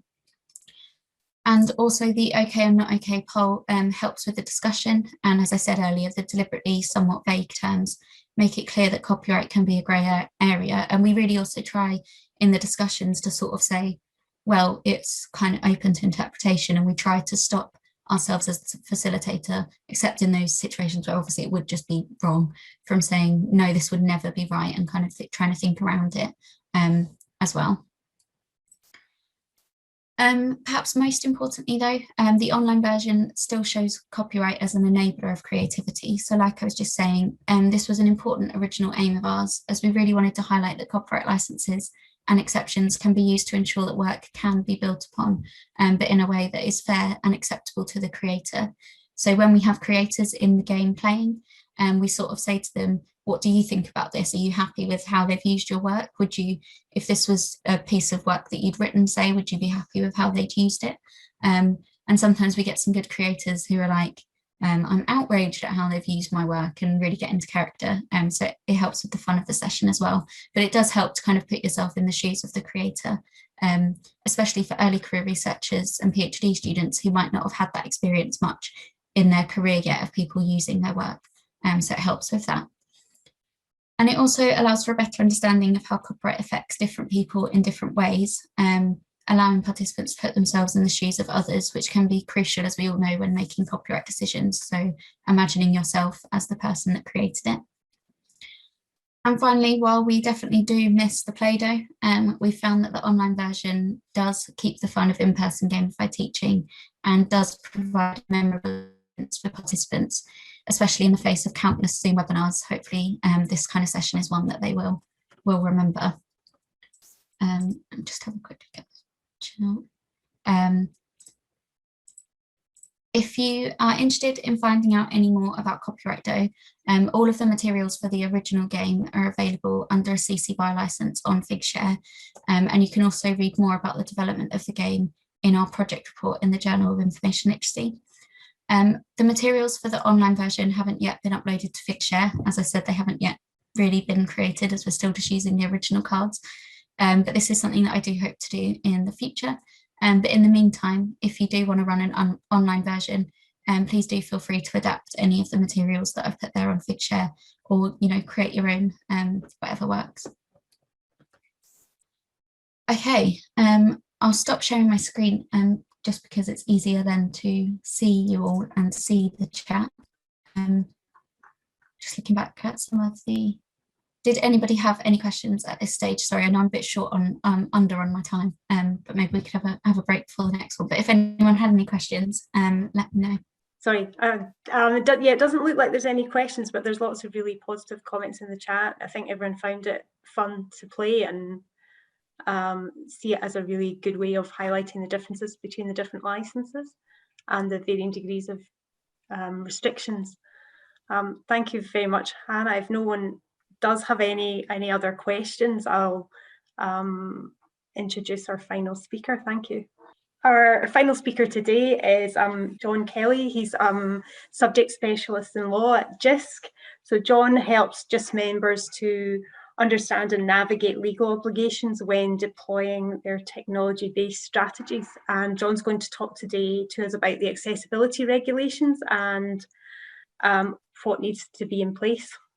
I'll hand over to John. Thank you. Thank you, Deborah. I'm just going to start with the share screen.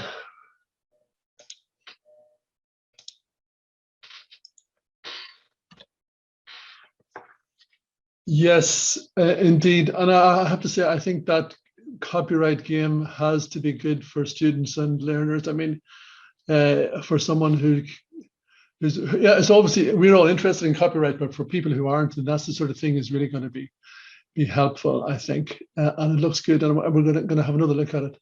Similarly, I didn't get a chance to look at all of or listen to the sessions this morning, but I think, again, the fair dealing stuff it really is fascinating, and it's great to go. We'll be able to go over the recordings when I'm looking forward to looking over the recordings and go into a bit of detail on it again. It is fascinating stuff indeed. Right. This is more about see, will this PowerPoint move on? Yes. Right. Thanks, as I said, to Deborah indeed for the invitation to contribute to this. There's a lot of stuff going on with accessibility at the moment, and I'm just going to speak a bit about the regulations themselves, the public sector bodies, websites and mobile applications, number 2, Accessibility Regulation 2018, the PS bars. Now, isn't that probably the worst acronym ever? Clearly not as cool as some of the ones we've had spoken about earlier, and I know cool would be much better. If there's ever going to be a competition for bad acronyms, then this is one of them. And I know that there's others in this, funny enough, in the accessibility spaces as well, which are contenders. My question for you, and you can ponder it over the next few minutes, is why it's called number 2. And I might have the answer for you towards the end to see if anybody gets the right answer. I want to do a little bit of the history of it, a bit of a walkthrough of the requirements. There's a little bit of controversy, that's always good. A little bit about enforcement, and a bit of the regulations in actions themselves. But specifically, I want to talk, because of obviously the interest in copyright and licensing and everything, a little bit about third-party content and third-party services and how that's what's going on there and what the compliance obligations are there for us. Also a little bit about recordings of teaching sessions, how accessible they need to be, and what's going on in that space and what people are doing. And of course, monitoring and enforcement. We've been able to work with one education institution that has been randomly selected for enforcement monitoring of their website and accessibility tested. And it was interesting to hear their experience, and I'll try and share some of what they had to do. So what's it all about? Quite simply, the regulations require public sector bodies to make all of their website-based and web-delivered content comply with the WCAG guidelines, the Web Content Accessibility Guidelines, and the specifications and technical specifications described there. So they need to be, public sector websites need to firstly and importantly meet these accessibility standards in the guidelines, but also, and probably more often problematically and interestingly, they've got to publish an accessibility statement saying that they have met these standards. And this accessibility statement has to be in line with a template that has been provided.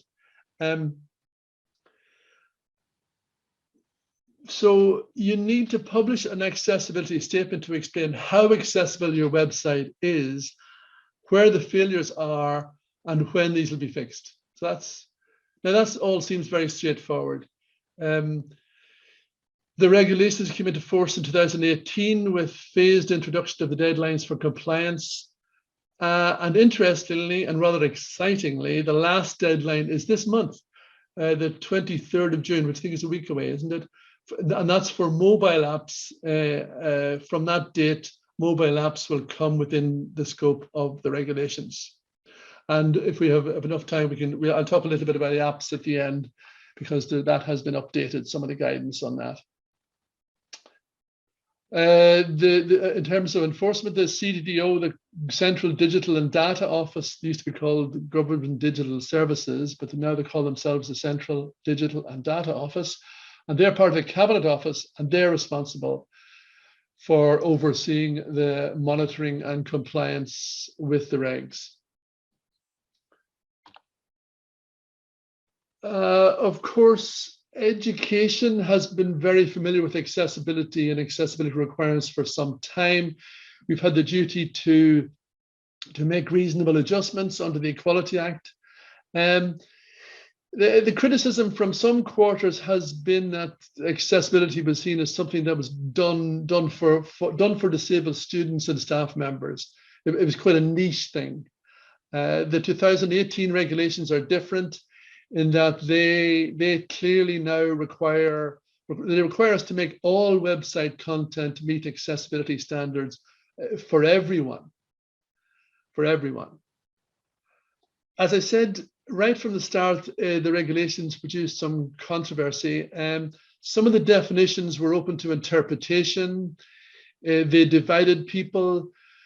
Clearly, some people in the education sector who were campaigners for accessibility in the broad sense saw the regulations as a bit of a turning point. They saw that they now would have the tools to force public sector bodies to take accessibility much more seriously. I think they saw the opportunity to remove barriers, ensure that the access to information and service would be much easier for those with accessibility needs.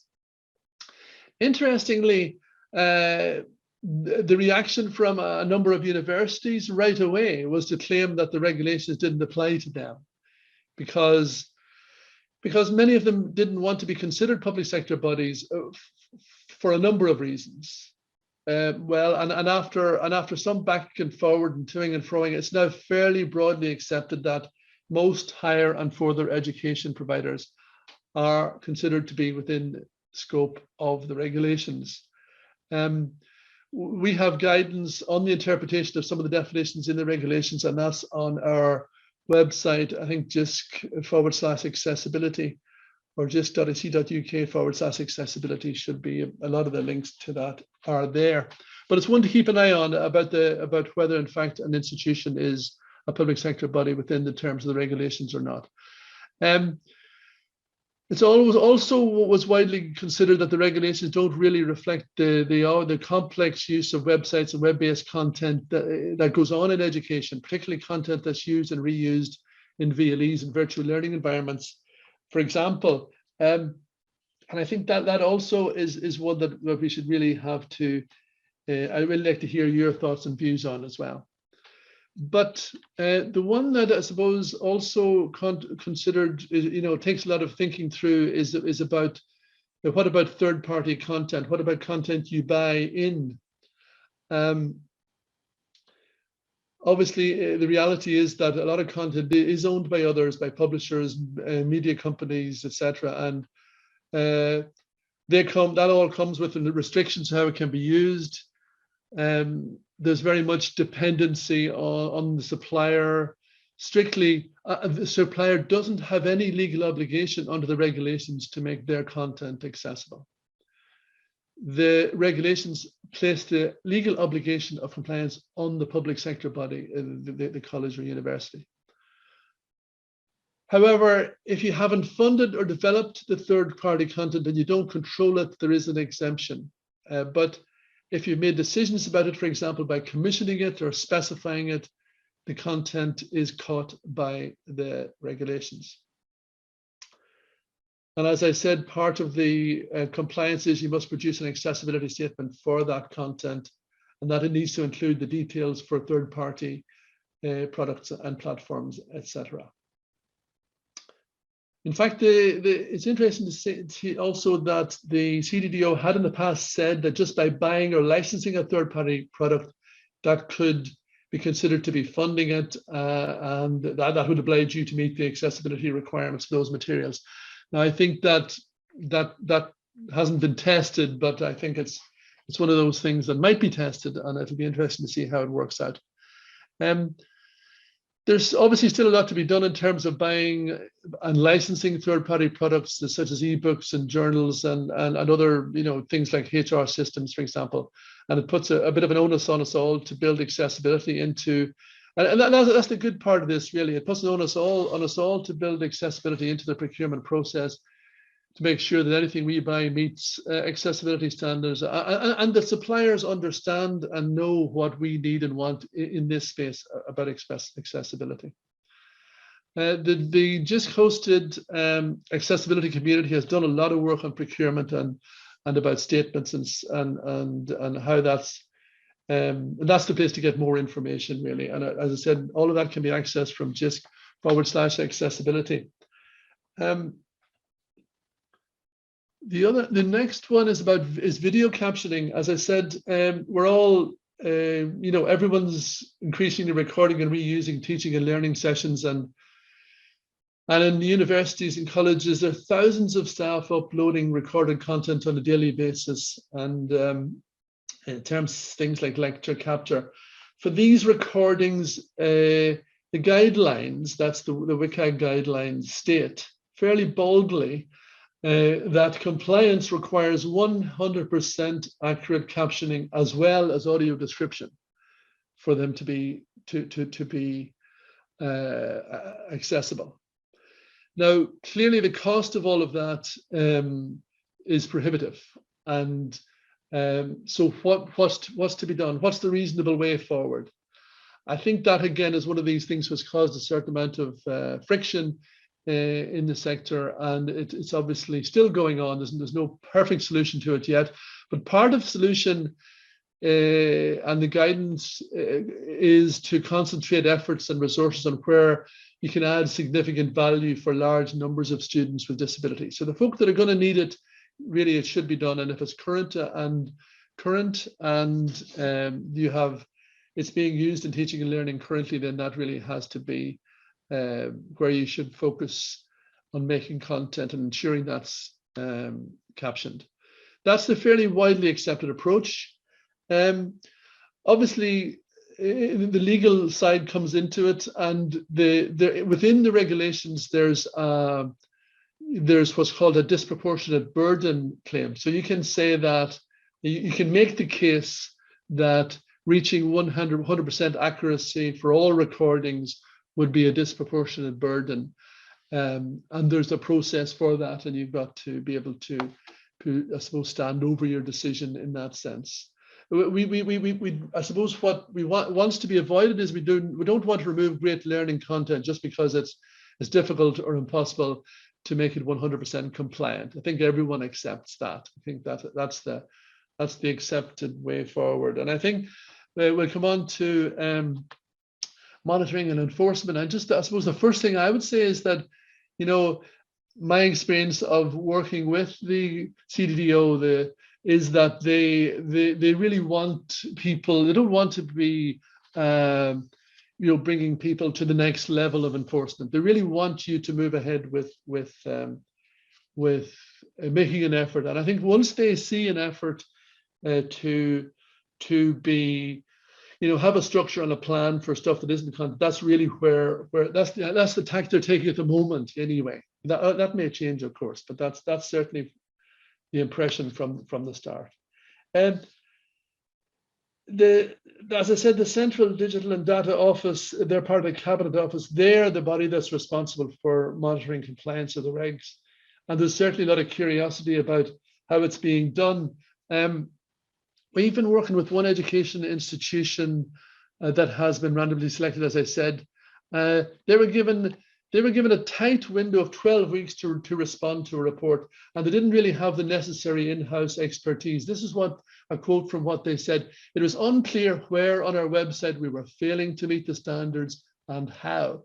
Without our own in-house web development team, much of it felt like jargon, and the time frame we were given to correct the issues felt overwhelming, particularly when we're already tackling challenges created by the pandemic." So it did shake them up. It gave them a bit of a shock.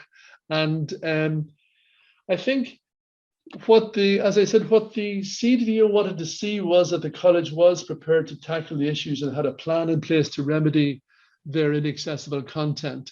And that involved an audit, and it involved developing a statement and publishing a statement which had the detail according to the template provided by CDDO.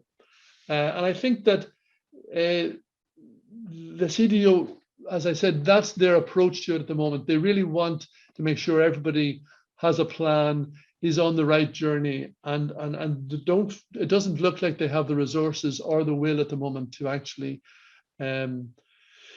go much further with enforcement or compliance. But as I said, that may change. And I know there are many people in the sector and many people in the accessibility community who are very keen that they do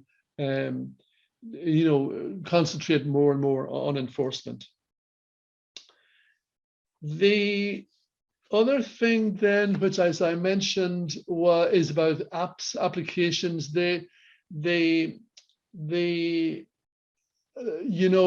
It's clearly after some consultation with the CDDO, it now looks like the number of mobile apps within the scope of the regulations has narrowed.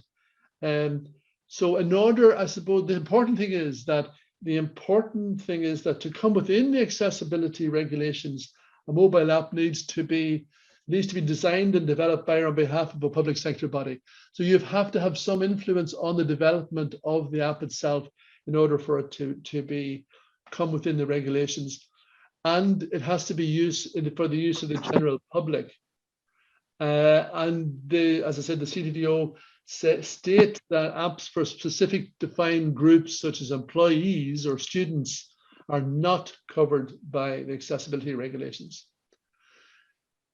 Now, confusingly and rather awkwardly, the same information that would be covered if it was put on a website or an intranet or an extranet or something like that.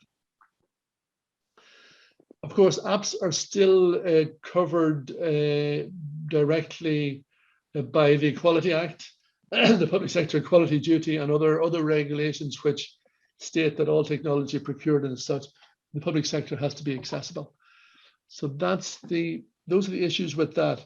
I'm going to stop there and leave some time for questions and discussion, because I think that's probably from not only from my talk, but from all the other talks earlier, if there's anything else that's coming up. But as I said, please do refer or look at the accessibility community, JISC/accessibility. And there's lots of activities there. There's drop-in sessions, there's working groups, sector voice, all sorts of,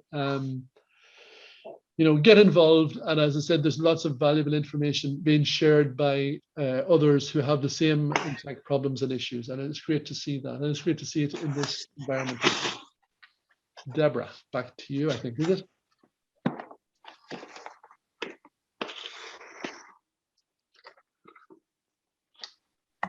So thank you, John.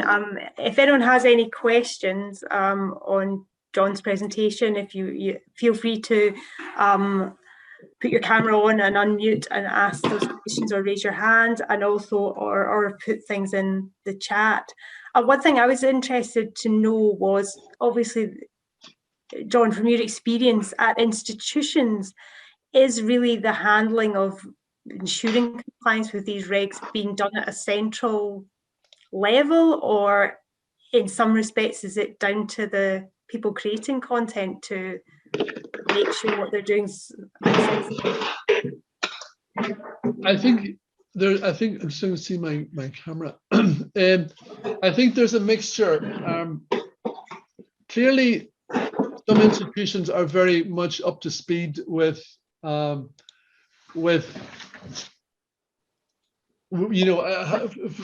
think the funny thing is, and I know we're just recording this, we're probably have to be careful what we say, but my experience has been that the institutions who are already doing an awful lot for accessibility are right on it, and know what has to be done, and have applied budgets to it, allocated budgets to it, and have allocated staff and resources to it, and have taken it seriously from the start. I think, like a lot of things, accessibility hasn't been a priority.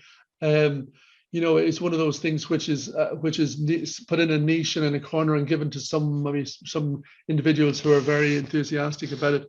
But I think these regulations do change that.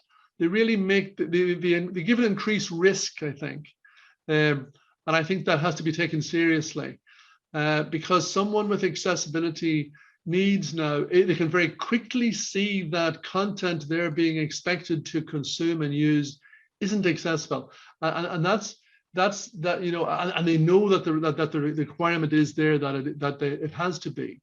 So the link between that is closer now, and it's much easier for a discrimination action to be taken and to be, have legs, we'll say.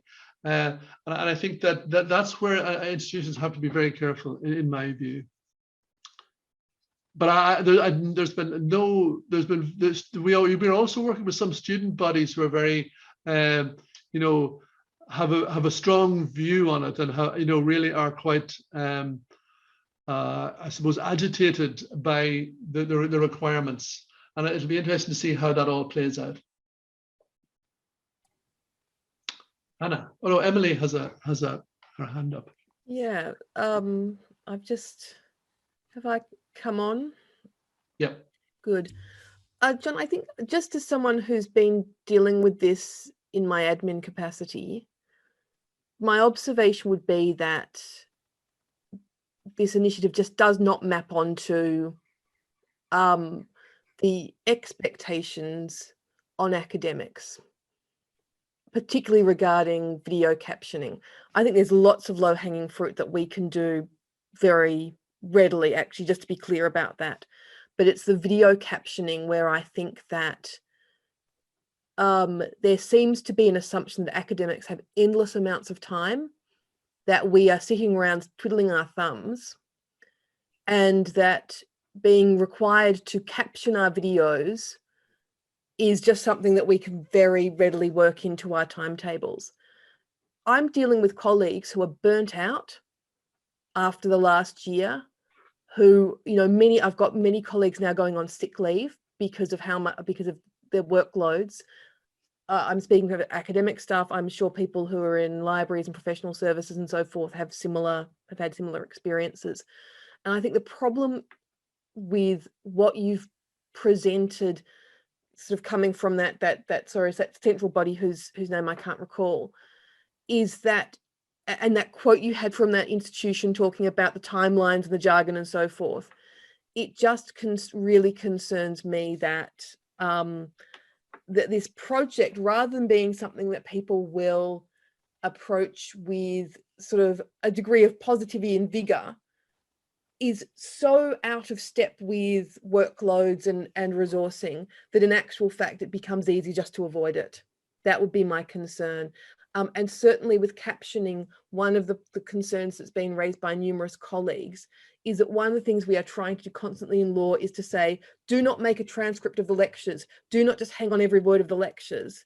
And that this is actually, whether or not there's been studies done to sort of connect accessibility requirements like captioning with educational outcomes. So that would just in terms of some general feedback, I think it's captioning is my sense is where there's been a lot of sort of concern expressed. Yeah, no, it's a real issue, clearly a real issue. And I think that there's no simple answer to it. I think that putting the legal obligation on the institution really is part of the solution maybe to that. I'm thinking out loud, because the resources should be applied to it. The time should be allowed to it, and this sort of thing from the beginning. And obviously it's not going to happen overnight. I think what is happening maybe, and I see that difference between an accurate, 100% accurate text of what the lecturer is or says, and every word being 100% correct, and a useful resource for a student who hasn't been there or wasn't able to keep up to the speed of the lecture, or wants to hear it again. So there is value in obviously in the recording, but certainly the expectation of making 100% is always going to be difficult. And I think difficult not only from the technical side, but as you say, from the academic side, who doesn't want something out there which isn't what they would have said, or because obviously a lot of this is done automatically recorded, and words, matching words is a very inexact science still. Although obviously everyone accepts that it's improving, but it's clearly there's still always going to be gaps, certainly in technical language and medical terms, etc. That's going to be very hard to match. I don't know how we're going to get to the right answer on this. John, sorry, Deborah, I don't want, if we're about to go out of time, but just a couple of thoughts on what John said. One is thinking about, I think at many institutions next year, lectures will continue to be online because of a concern about continued pandemic-related restrictions. So I think this is a big thing if we're going to be doing videos again in terms of the requirements for captioning.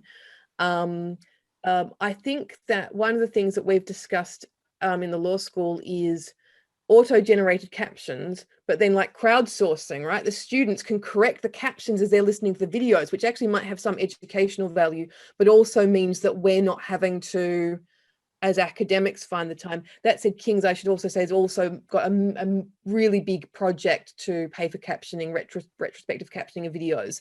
So that is something which has been taken up. It's just the question of if, once you roll out across all modules, are we talking about millions and millions and millions of pounds every year to caption a video that isn't then being reused? And I think the final point I'd make is just whether you can get the irony that these sorts of projects can end up meaning that the students who have King's inclusion plans and who have requirements for in terms of accommodations get less attention because more attention's being placed on these bigger projects, which may actually, ironically, that may not get the bang for buck. So but thank you for the presentation. That was really thorough and very useful, so thank you for that.